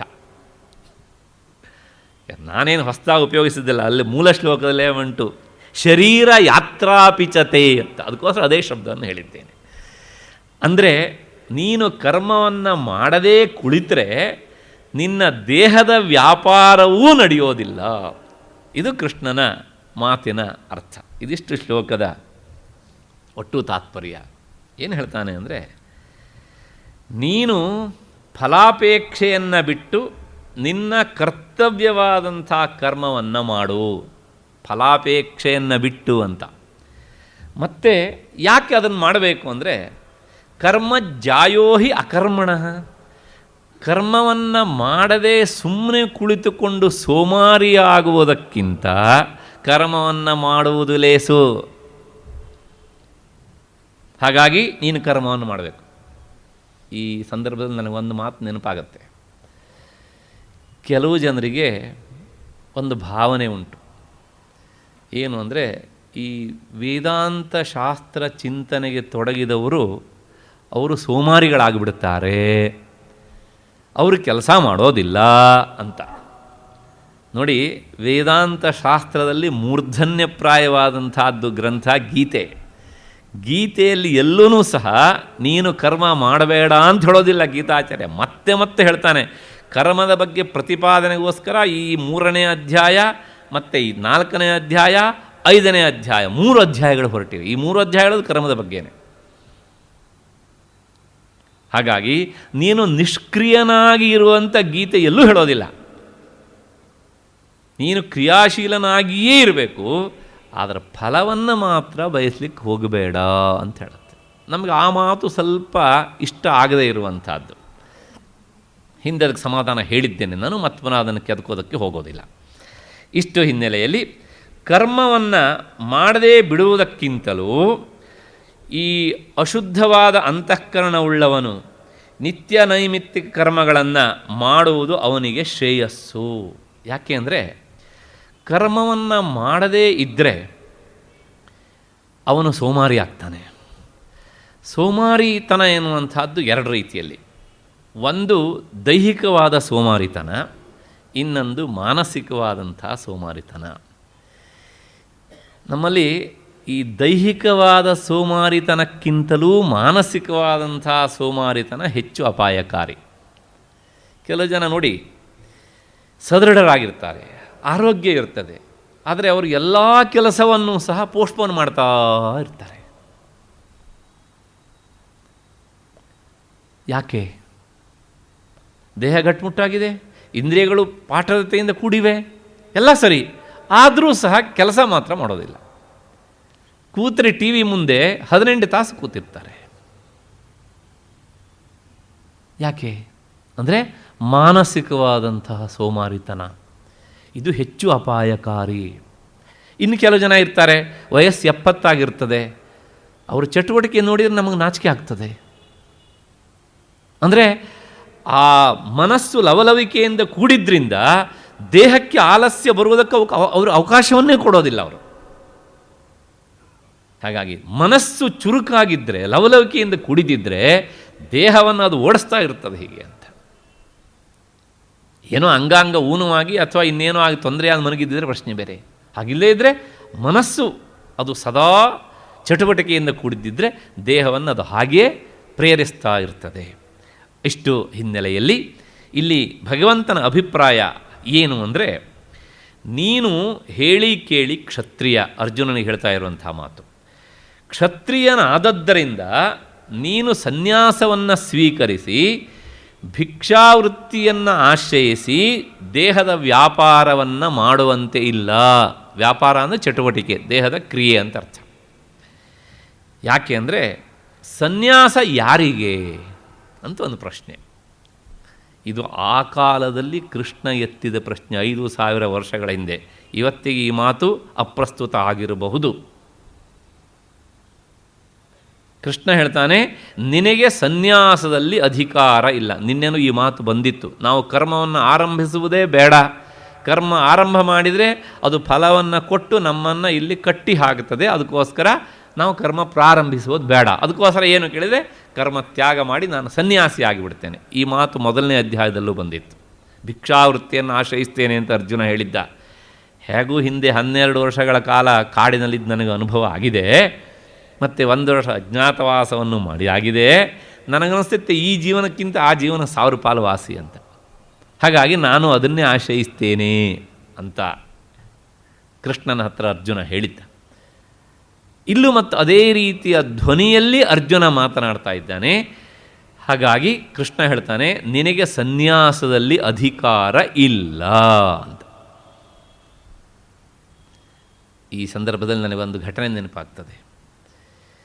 ಅಕಸ್ಮಾತ್ತಾಗಿ ಉತ್ಕಟವಾದಂಥ ವೈರಾಗ್ಯ ಬಂದರೆ ಏನು ಕತೆ ಕ್ಷತ್ರಿಯನಾದವನಿಗೆ? ಅವನಿಗೆ ಸನ್ಯಾಸಕ್ಕೆ ಹಕ್ಕುಂಟ ಇಲ್ವೋ ಅಂತ ಅದನ್ನು ಆಮೇಲೆ ವಿಚಾರ ಮಾಡೋಣ. ಯಾಕೆಂದರೆ ಬರುವಂತಹ ಸಂಶಯ ಸಹಜವಾದದ್ದು. ಇದಕ್ಕೆ ಕೃಷ್ಣನ ಅಭಿಪ್ರಾಯವನ್ನು ಮೊದಲು ಏನಿದೆ ಅನ್ನೋದನ್ನು ನೋಡಿಬಿಡೋಣ. ಕೃಷ್ಣ ಹೇಳ್ತಾನೆ, ನೀನು ಕ್ಷತ್ರಿಯನಾದದ್ರಿಂದ ಕ್ಷತ್ರಿಯನಿಗೆ ಸನ್ಯಾಸದಲ್ಲಿ ಸನ್ಯಾಸ ಗ್ರಹಣ ಮಾಡುವುದಕ್ಕೆ ಅಧಿಕಾರ ಇಲ್ಲ. ಇದನ್ನು ಕೇಳಿದಾಗ ಕೆಲವು ಜನರಿಗೆ ಸ್ವಲ್ಪ ಆಶ್ಚರ್ಯ ಆಗ್ತದೆ. ಏನು ಸ್ವಾಮಿ ಹೀಗೆ ಹೇಳ್ತಾ ಇದ್ದೀರಲ್ಲ ಅಂತ. ನನ್ನ ಮಾತಲ್ಲ, ಇದು ಕೃಷ್ಣನ ಮಾತು. ಅವನು ಶ್ರುತಿ, ವೇದದ ಹಿನ್ನೆಲೆಯಲ್ಲಿ ಮತ್ತು ಸ್ಮೃತಿಯ ಹಿನ್ನೆಲೆಯಲ್ಲಿ ಈ ಮಾತನ್ನು ಹೇಳ್ತಾನೆ. ಏನು ಶ್ರುತಿ ಅಂತ ನಿಮ್ಮ ಮುಂದೆ ನಾನು ಅದನ್ನು ಇಡಬೇಕು. ಏನಂದರೆ, ಶ್ರುತಿ ಹೇಳುತ್ತೆ, ಬ್ರಾಹ್ಮಣಾ ಪುತ್ರೈಷಣಾಯಾಶ್ಚ ವಿತ್ತೈಷಣಾಯಾಶ್ಚ ಲೋಕೈಷಣಾಯಾಶ್ಚ ವಿತ್ಥಾಯ ಅಥ ಭಿಕ್ಷಾಚರ್ಯಂ ಚರಂತಿ. ಇಲ್ಲಿ ಹೇಳ್ತಾ ಇರುವಂತಹದ್ದು ಜಾತಿ ಬ್ರಾಹ್ಮಣನನ್ನು ಕುರಿತು. ಅವನು ಸನ್ಯಾಸವನ್ನು ಸ್ವೀಕಾರ ಮಾಡಲಿಕ್ಕೆ ಜಾತಿ ಬ್ರಾಹ್ಮಣನಾದವನಿಗೂ ಯಾವಾಗ ಅಧಿಕಾರ ಅಂತ ಈ ಶ್ರುತಿ ಹೇಳುತ್ತೆ. ಏನು ಅಂದರೆ, ಪುತ್ರೈಷಣಾಯಾಶ್ಚ ವಿತ್ತೈಷಣಾಯಾಶ್ಚ ಲೋಕೈಷಣಾಯಾಶ್ಚ. ಪ್ರತಿಯೊಬ್ಬ ಮನುಷ್ಯನಿಗೂ ಈ ಪ್ರಪಂಚಕ್ಕೆ ಬಂದ ಮೇಲೆ ಬಲವಾಗಿ ಅವನನ್ನು ಈ ಪ್ರಪಂಚದಲ್ಲಿ ಬಿಗಿದು ಹಾಕುವಂತಹದ್ದು ಈ 3 ಏಷಣಗಳು, ಕಾಮನೆಗಳು. ಏಷಣ ಅಂದರೆ ಕಾಮನೆ, ಬಯಕೆ ಅಂತ.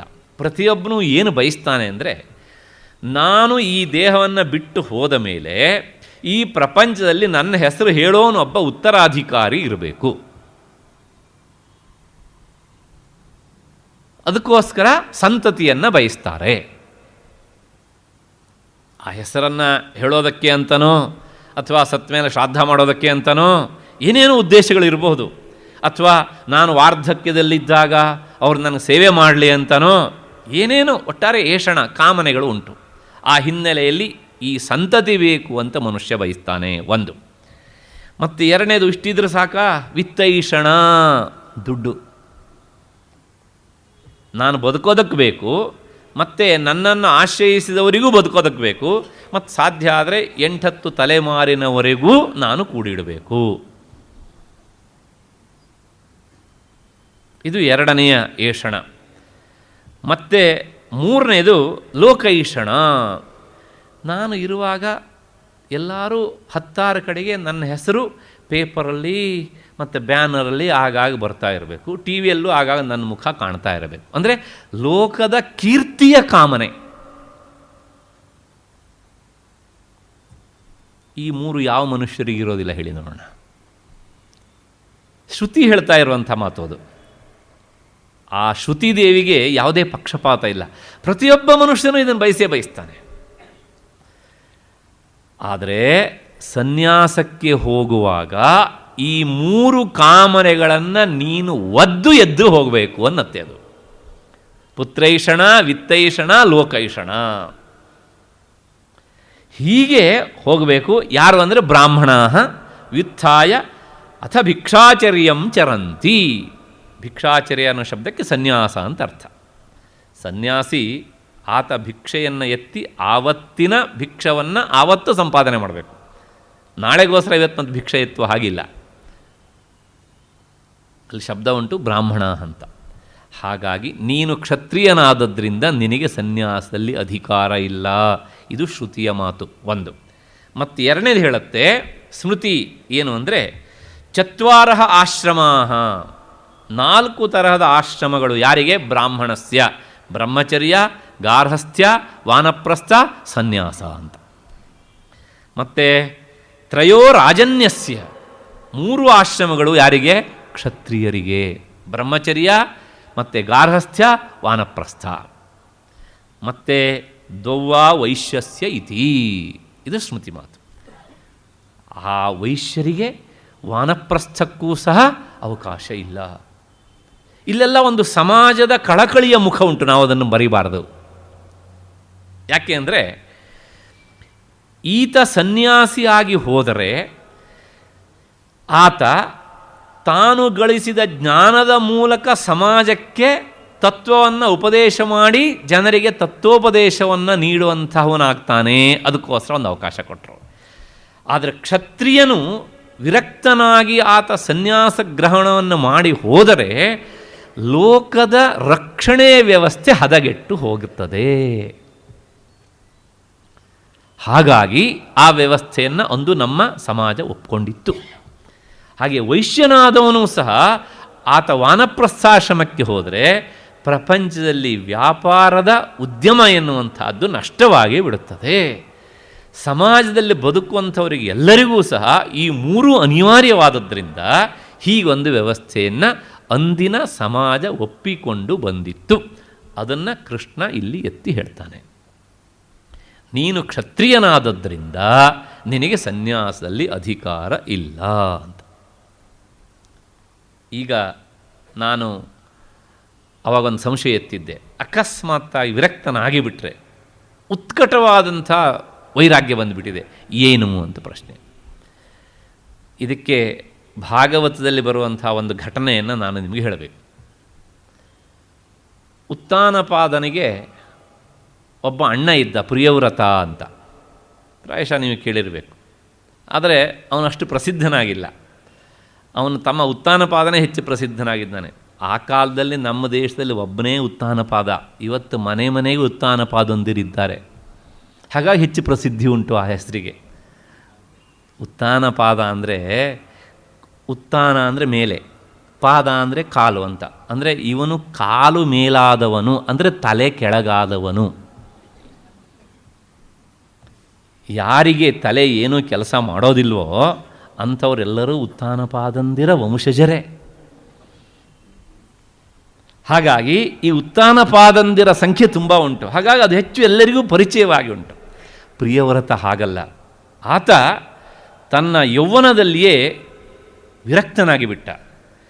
ವಿರಕ್ತನಾಗಿ ನಾರದರಿಂದ ತತ್ವೋಪದೇಶವನ್ನು ಪಡೆದು ಈ ರಾಜ್ಯ, ಈ ಸಂಪತ್ತು ಎಲ್ಲ ನಿನಗಿರಲಿ ಅಂಥೇಳಿ ತಮ್ಮನಿಗೆ ಕೊಟ್ಟು ಆತ ಕಾಡಿಗೆ ಹೋಗಿಬಿಟ್ಟ. ನನಗಿದು ಯಾವುದೂ ಬೇಡ ಅಂತ.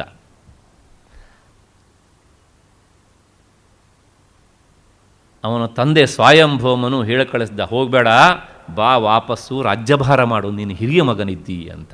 ಜಗ್ಲಿಲ್ಲ, ಅವನು ವಾಪಸ್ ಬರಲಿಲ್ಲ.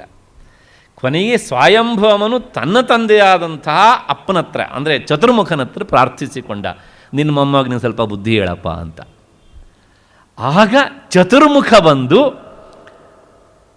ಪ್ರಿಯವ್ರತ ಎಲ್ಲಿದ್ದನೋ ಅಲ್ಲಿಗೆ ಬಂದು ಹೇಳ್ತಾನೆ, ನೋಡಪ್ಪ, ಲೋಕದಲ್ಲಿ ಪ್ರತಿಯೊಬ್ಬನಿಗೂ ಒಂದು ಕರ್ತವ್ಯ ಅನ್ನೋದು ಉಂಟು. ಹಾಗಾಗಿ ನಿನಗೆ ಈಗ ಬಂದಂಥ ವೈರಾಗ್ಯ ಇದು ಕೇವಲ ಮೇಲಿನ ಮಟ್ಟದ್ದೇ ಅಷ್ಟೇ ಹೊರತು ಅಷ್ಟು ಗಾಢವಾದಂಥ ವೈರಾಗ್ಯ ಅಲ್ಲ. ಹಾಗಾಗಿ ನೀನು ವಿವಾಹಿತನಾಗಿ ರಾಜ್ಯಭಾರ ಮಾಡಿ ಸಂತತಿಯನ್ನು ಪಡೆದಾದ ಮೇಲೆ ಸಂಸಾರದಲ್ಲಿ ಇನ್ನೂ ಸ್ವಲ್ಪ ಏಟನ್ನು ತಿನ್ನಬೇಕು ನೀನು. ಆಗಾಗ ಸ್ವಲ್ಪ ಅಲ್ಲಲ್ಲಿ ಚಾಣದ ಏಟು ಬಿದ್ದರೆ ನಿನ್ನ ವೈರಾಗ್ಯಕ್ಕೆ ಒಂದು ಪರಿಪಕ್ವತೆ ಎನ್ನುವಂಥದ್ದು ಜಾಸ್ತಿ ಬರ್ತದೆ. ಖಂಡಿತವಾಗಿಯೂ ಸಹ ನೀನು ವಿರಕ್ತನಾಗಿ ಮುಂದೆ ಹೋಗ್ತೀಯಂತೆ. ಆದರೆ ಈಗ ನನ್ನ ಮಾತನ್ನು ಅಲ್ಲಗಳಿಬೇಡ, ಹೋಗಿ ರಾಜ್ಯಭಾರ ಮಾಡು ಅಂತ ಹೇಳಿದ. ಪ್ರಿಯವ್ರತ ತನ್ನ ಅಜ್ಜನ ಮಾತಿಗೆ ಓಗುಟ್ಟು ಬಂದು ಮತ್ತೆ ಪುನಃ ರಾಜ್ಯಭಾರ ಮಾಡಿದ.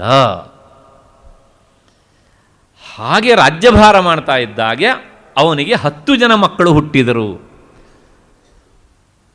ಮೊದಲನೆಯವನು ಆಗ್ನೇಧ್ರ ಅಂತ.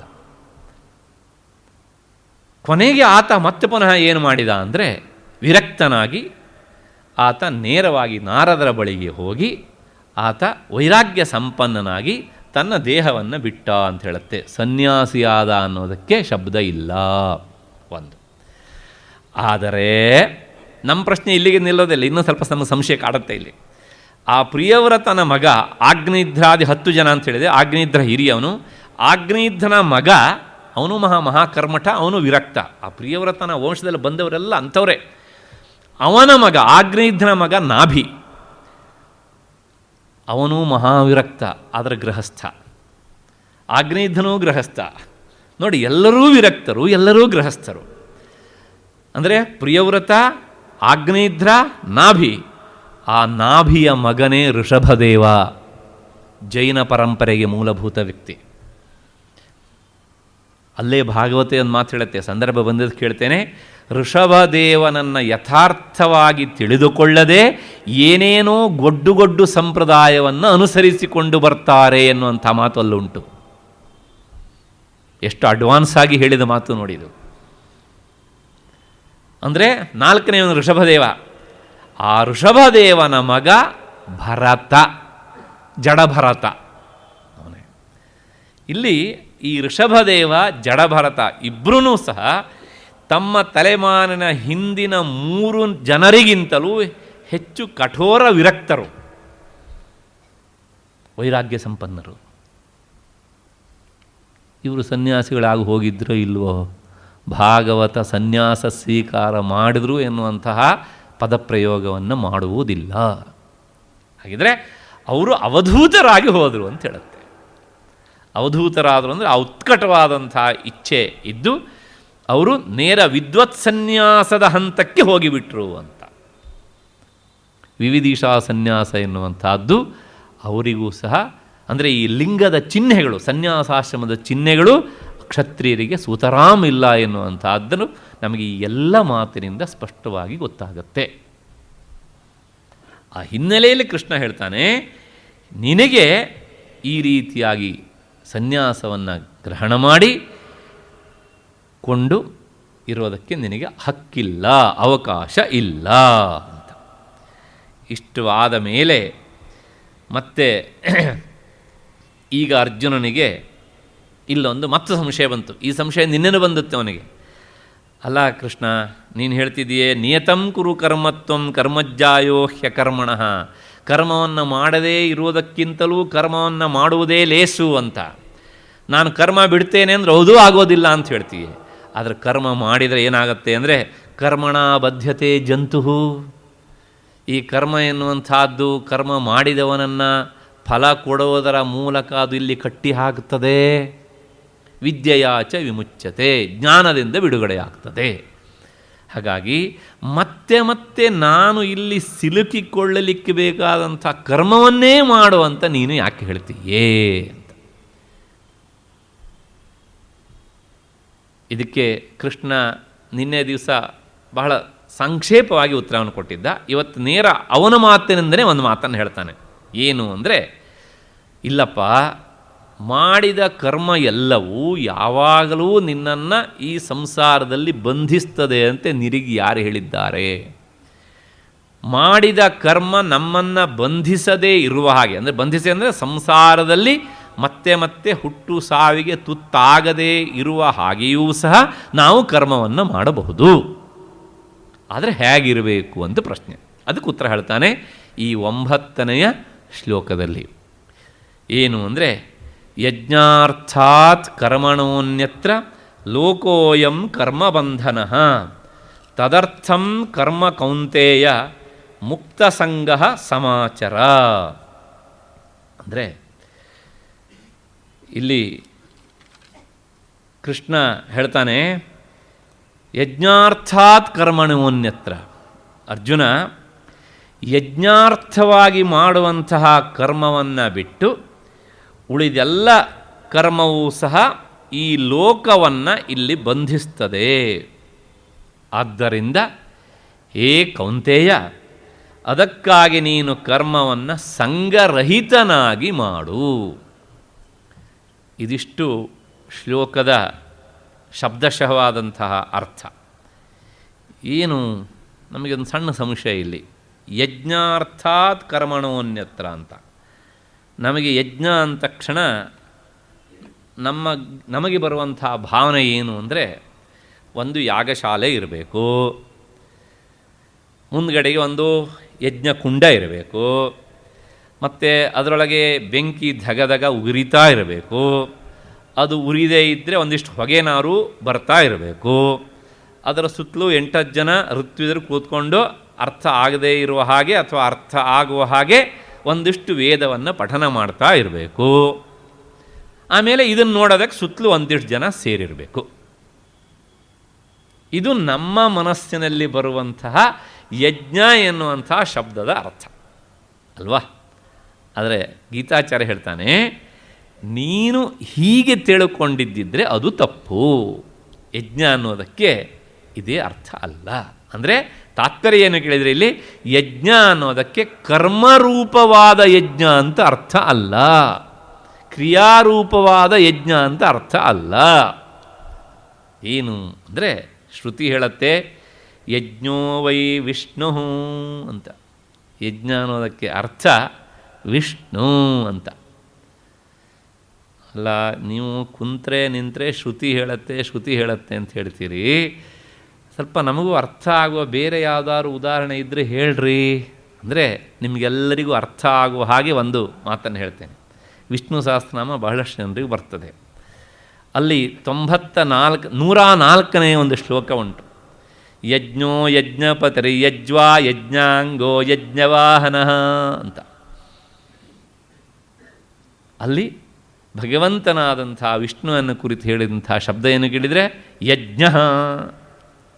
ಯಾಕೆ ಭಗವಂತನನ್ನು ಯಜ್ಞ ಅಂತ ಕರೀತಾರೆ ಅಂದರೆ, ಅವನು ಯಜ್ಞಾತ್ಮಕ, ಯಜ್ಞ ಸ್ವರೂಪ. ಯಾಕೆ ಅಂದರೆ, ನಾವು ಯಜ್ಞವನ್ನು ಮಾಡುವುದು ಯಾರಿಗಾಗಿ? ಅವನಿಗಾಗಿ ಅಲ್ವಾ? ಹಾಗಾಗಿ ಅಲ್ಲಿಗೆ ಆ ಯಜ್ಞದ ಅಂತಿಮವಾದಂತಹ ಸ್ವರೂಪ ಏನು ಅಂದರೆ ಪರಮಾತ್ಮನೇ. ಹಾಗಾಗಿ ಯಜ್ಞೋ ವೈ ವಿಷ್ಣು ಅಂತ ಶ್ರುತಿ ಹೇಳಿದ್ರಿಂದ ವಿಷ್ಣು ಸಹಸ್ರನಾಮದಲ್ಲೂ ಆ ಮಾತು ಬಂದಿದೆ. ಆ ವಿಷ್ಣು ಸಹಸ್ರನಾಮ ಮುಂದುವರೆದು ಮತ್ತು ಬೇರೆ ಎಲ್ಲ ಹೇಳುತ್ತೆ, ಯಜ್ಞೋ ಯಜ್ಞಪತಿ ಅಂತ. ಅವನು ಯಜ್ಞಕ್ಕೆ ಪತಿ. ಯಾಕೆಂದರೆ ಯಜ್ಞವನ್ನು ಪಾತಿ ರಕ್ಷಿಸಿಸ್ತಾನೆ ಅವನು. ಅವನ ಅನುಗ್ರಹ ಇಲ್ಲದೇ ಇದ್ದರೆ ಯಜ್ಞ ರಕ್ಷಣೆ ಆಗುವುದಿಲ್ಲ. ದಕ್ಷ ಪ್ರಜಾಪತಿ ಯಾಗವನ್ನು ಮಾಡಿದ, ಅವನು ಯಾಗ ಹಾಳಾಗಿ ಹೋಯಿತು. ಯಾಕೆ ಅಂದರೆ ಯಜ್ಞಪತಿಯಾದ ರಕ್ಷಣೆ ಇರಲಿಲ್ಲ. ಸ್ವಾರಸ್ಯ ಅಂದರೆ, ಪ್ರಾಯಶಃ ಭಾಗವತ ನೀವು ಕೇಳಿದ್ದೀರಿ ಅಂತ ಅಂದ್ಕೊಂಡಿದ್ದೆ ನಾನು. ದಕ್ಷ ಪ್ರಜಾಪತಿ ಮಾಡ್ತಾ ಇರುವಂಥ ಯಜ್ಞಕ್ಕೆ ವಿಷ್ಣು ಬಂದೇ ಇರಲಿಲ್ಲ. ಯಾಕೆ ಬಂದಿರಲಿಲ್ಲ ಕೇಳಿದರೆ, ಶಿವ ಹೋಗಿರಲಿಲ್ಲ ಅಂತ ಬಂದಿರಲಿಲ್ಲ. ಹಾಗಾಗಿ ಅವನು ಯಜ್ಞಪತಿ. ಯಾಕೆ ಯಜ್ಞಪತಿ ಅಂದರೆ ಯಜ್ಞವನ್ನು ರಕ್ಷಿಸುವವನು ಅವನು. ಮತ್ತೆ ಅಷ್ಟೇ ಅಲ್ಲ, ಗೀತೆಯಲ್ಲೇ ಬರ್ತದೆ, ಅಹಮ್ಮಿ ಸರ್ವಯಜ್ಞಾನಾಂ ಭೋಕ್ತಾ ಚ ಪ್ರಭುರೇವಚ. 9ನೇ ಅಧ್ಯಾಯದಲ್ಲಿ ಬಂದಂಥ ಮಾತು. ನಾನು ಎಲ್ಲ ಯಜ್ಞಗಳಿಗೂ ಒಡೆಯ, ನಾನು ಯಜ್ಞವನ್ನು ರಕ್ಷಿಸುವವನು ಹೌದು, ಯಜ್ಞದಲ್ಲಿ ಪ್ರತಿಪಾದ್ಯನಾದವನು ನಾನು ಹೌದು. ಹಾಗಾಗಿ ನನಗೆ ಯಜ್ಞ ಅಂತ ಹೆಸರು. ಅಲ್ಲಿಗೆ ಯಜ್ಞ ಅಂದರೆ ಏನು ಹೇಳ್ದಂಗಾಯಿತು? ಪರಮಾತ್ಮ ಅಂತ ಹೇಳ್ದಂಗಾಯಿತು. ಯಜ್ಞಾರ್ಥ ಅಂದರೆ ಪರಮಾತ್ಮನನ್ನು ಕುರಿತು ಮಾಡುವುದು. ಅಂದರೆ ಪರಮಾತ್ಮ ಪ್ರೀತ್ಯರ್ಥವಾಗಿ ಮಾಡುವ ಪ್ರತಿಯೊಂದು ಕರ್ಮವೂ ಸಹ ಯಜ್ಞ. ಕಾಮನೆಯ ಬೆನ್ನು ಹತ್ತಿ ಮಾಡುವುದಲ್ಲ, ಪರಮಾತ್ಮನ ಪ್ರೀತಿಗಾಗಿ ಮಾಡುವಂಥದ್ದೆಲ್ಲವುದೂ ಸಹ ಅದು ಯಜ್ಞ. ಆ ಯಜ್ಞ ಕೆಲವು ಸಲ ದೈಹಿಕವಾಗಿ ಇರ್ಬೋದು, ಕೆಲವು ಸಲ ಮಾನಸಿಕವಾಗಿಯೂ ಸಹ ಇರಬಹುದು. ಆದರೆ ಅದರ ಉದ್ದೇಶ ಏನಾಗಿರಬೇಕು ಹೇಳಿದರೆ ಪರಮಾತ್ಮ ಪ್ರೀತ್ಯರ್ಥವಾಗಿ ಇರಬೇಕು. ಹೀಗೆ ಯಜ್ಞಾರ್ಥಾತ್ ಕರ್ಮಣೋನ್ಯತ್ರ, ನೀನು ಯಾವ ಕೆಲಸವನ್ನು ಪರಮಾತ್ಮ ಪ್ರೀತಿಗಾಗಿ ಮಾಡದೆ ಫಲವನ್ನು ಪಡೆಯೋದಕ್ಕೋಸ್ಕರ ಮಾಡ್ತೀಯೋ ಆ ಕರ್ಮ ನಿನ್ನನ್ನು ಬಂಧಿಸುತ್ತೆ. ಪರಮಾತ್ಮ ಪ್ರೀತಿಗಾಗಿ ಮಾಡಿದಂತಹ ಕರ್ಮ ನಿನ್ನನ್ನು ಸಂಸಾರದಲ್ಲಿ ಹುಟ್ಟು ಸಾವಿಗೆ ತುತ್ತಾಗುವಂತೆ ಬಂಧಿಸೋದಿಲ್ಲ. ನಾನು ಪ್ರಾಯಶಃ ಇನ್ನೊಂದು ಉದಾಹರಣೆ ಕೊಟ್ಟಿದ್ನೋ ಇಲ್ಲೋ ಗೊತ್ತಿಲ್ಲ. ಇದಕ್ಕೆ ಕೊಟ್ಟಿದ್ದಿದ್ರೆ ಇನ್ನೊಮ್ಮೆ ಆಯಿತು ಅಂತ ಅಂದ್ಕೊಳ್ಳಿ, ಕೊಡದೇ ಇದ್ದರೆ ಹೊಸತಾಗಿ ಅಂತ ಅಂದ್ಕೊಳ್ಳಿ. ಈ ಕರ್ಮ ಎನ್ನುವಂಥದ್ದು ಹೇಗೆ ಅಂದರೆ, ಇದೊಂದು ಬಹಳ ವಿಷದ ಹಲ್ಲಿನಿಂದ ಕೂಡಿದ ಹಾವು ಇದ್ದ ಹಾಗೆ, ಸರ್ಪ ಇದ್ದ ಹಾಗೆ. ಎಲ್ಲಿಯವರೆಗೆ ಈ ಸರ್ಪದಲ್ಲಿ ವಿಷದ ಹಲ್ಲು ಇರ್ತದೆಯೋ ಅಲ್ಲಿಯವರೆಗೆ ಅದು ಕಡಿದಾಗ ವಿಷ ಏರ್ತಾ ಇರ್ತದೆ. ನಮಗೆ ಆ ಸರ್ಪದ ಜೊತೆಗೆ ವ್ಯವಹಾರ ಮಾಡಲಿಕ್ಕೆ ಆಗೋದಿಲ್ಲ. ಆದರೆ ನಮಗೆ ಸರ್ಪದ ಜೊತೆಗೆ ಆಟವನ್ನೂ ಆಡಬೇಕು. ಅದು ಕಚ್ಚಲೂಬಾರದು, ಕಚ್ಚಿದ್ರೂ ವಿಷ ಏರಲೂಬಾರದು. ಹೀಗಿದ್ದಾಗ ಏನು ಮಾಡಬೇಕು ಅಂದರೆ ಆ ಸರ್ಪಕ್ಕಿರುವಂಥ ವಿಷದ ಹಲ್ಲನ್ನು ಕಿತ್ತಾಕ್ಬಿಡಬೇಕು. ಹಾಗೆಯೇ ಈ ಕರ್ಮ ಎನ್ನುವಂಥದ್ದು ಒಂದು ಸರ್ಪ ಇದ್ದ ಹಾಗೆ. ಇದಕ್ಕೆ ಯಾವುದು ವಿಷದ ಹಲ್ಲು ಅಂದರೆ ಕಾಮನೆ ಎನ್ನುವಂಥ ವಿಷದ ಹಲ್ಲುಂಟು. ಈ ಹಲ್ಲನ್ನು ಕಿತ್ತು ಹಾಕಿಬಿಟ್ರೆ ಮತ್ತೆ ನಾವು ಕರ್ಮದ ಜೊತೆಗೆ ಸಲೀಸಾಗಿ ವ್ಯವಹಾರ ಮಾಡಬಹುದು. ಆವಾಗ ಅದು ನಮಗೆ ಸಂಸಾರದಲ್ಲಿ ಬಂಧನಕ್ಕೆ ಕಾರಣ ಆಗುವುದಿಲ್ಲ. ಹಾಗಾಗಿ ಈ ಕಾಮನೆ ಎನ್ನುವಂಥ ವಿಷದ ಹಲ್ಲನ್ನು ಮುರಿದು ಹಾಕಿಬಿಟ್ರೆ ಕರ್ಮ ಎನ್ನುವಂಥ ಸರ್ಪದ ಜೊತೆಗೆ ನಾವು ಸ್ವಚ್ಛಂದವಾಗಿ ವ್ಯವಹರಿಸಬಹುದು. ಇಷ್ಟು ಹಿನ್ನೆಲೆಯಲ್ಲಿ ಯಜ್ಞಾರ್ಥಾತ್ ಕರ್ಮಣೋನ್ಯತ್ರ, ಅಲ್ಲಿ ನಮಗೆ ಸ್ಪಷ್ಟವಾಗಿ ಒಂದು ಕಲ್ಪನೆ ಬರಬೇಕು. ಎಲ್ಲ ಕರ್ಮಗಳೂ ನಮ್ಮನ್ನು ಬಂಧಿಸುವುದಿಲ್ಲ, ಕಾಮ್ಯಕರ್ಮ ಮಾತ್ರ ನಮ್ಮನ್ನು ಇಲ್ಲಿ ಬಂಧಿಸುತ್ತೆ. ನಿತ್ಯಕರ್ಮ ಮತ್ತು ನೈಮಿತ್ತಿಕ ಕರ್ಮಗಳು ಹುಟ್ಟು ಸಾವಿಗೆ ಕಾರಣ ಆಗುವುದಿಲ್ಲ. ಅದನ್ನು ಪ್ರತಿಯೊಬ್ಬರೂ ಮಾಡಲೇಬೇಕು. ಅದು ಲೋಕದ ವ್ಯವಹಾರಕ್ಕೆ, ಚಟುವಟಿಕೆಗೆ, ಕ್ರಿಯೆಗೆ ಬೇಕೇ ಬೇಕು, ಮಾಡಲೇಬೇಕು. ಅದನ್ನೇ ಹೇಳ್ತಾರೆ ನಿಯತಂ ಕುರು ಕರ್ಮತ್ವಂ ಅಂತ. ಹಿಂದೂ ಬಂದಿತ್ತು ಆ ಮಾತು. ಅಲ್ಲೊಂದು ಸಣ್ಣ ಸಂಶಯವನ್ನು ನಾನು ಹೇಳಬೇಕಿತ್ತು, ಈಗ ಹೇಳ್ತಿದ್ದೇನೆ.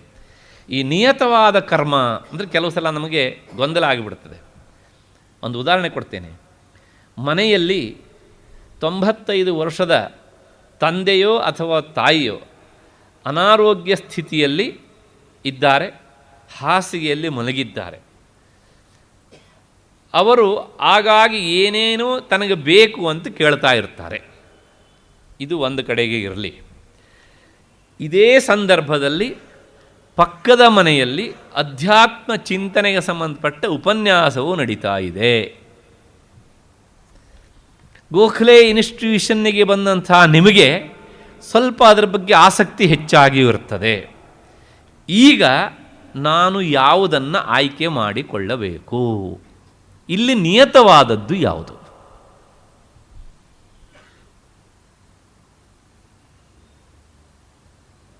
ಬಹಳಷ್ಟು ಜನರನ್ನು ಕಾಡುವಂಥ ಪ್ರಶ್ನೆ ಇದು. ಇಲ್ಲಿ ನಿಯತವಾದಂಥದ್ದು ಯಾಕೆಂದರೆ ಕರ್ಮಕ್ಕೆ ಲೌಕಿಕವಾದಂಥ ಒಂದು ಮುಖವೂ ಉಂಟು ಅನ್ನೋದನ್ನು ನಾವು ಮರೆಯುವಂತೆ ಇಲ್ಲ. ಹಾಗಾಗಿ ಆ ಹಾಸಿಗೆ ಮೇಲೆ ತಂದೆಯೋ ತಾಯಿಯೋ ಆಗಾಗ ನಿಮ್ಮ ಸಹಾಯವನ್ನು ಬಯಸಿ ಮಲಗಿದ್ದಾರಲ್ಲ, ನೀವು ಅಲ್ಲಿರುವುದೇ ನಿಮಗೆ ಆ ಹೊತ್ತಿಗೆ ನಿಯತವಾದ ಕರ್ಮ. ಆದ್ದರಿಂದ ಇಂತಹ ಕರ್ಮಗಳು ನಡೆದೇ ಇದ್ದರೆ ಲೋಕದ ವ್ಯವಹಾರ ಉದ್ಧ್ವಸ್ತವಾಗಿ ಬಿಡುತ್ತದೆ. ಹಾಗಾಗಿ ಅದನ್ನು ಮಾಡಲೇಬೇಕು.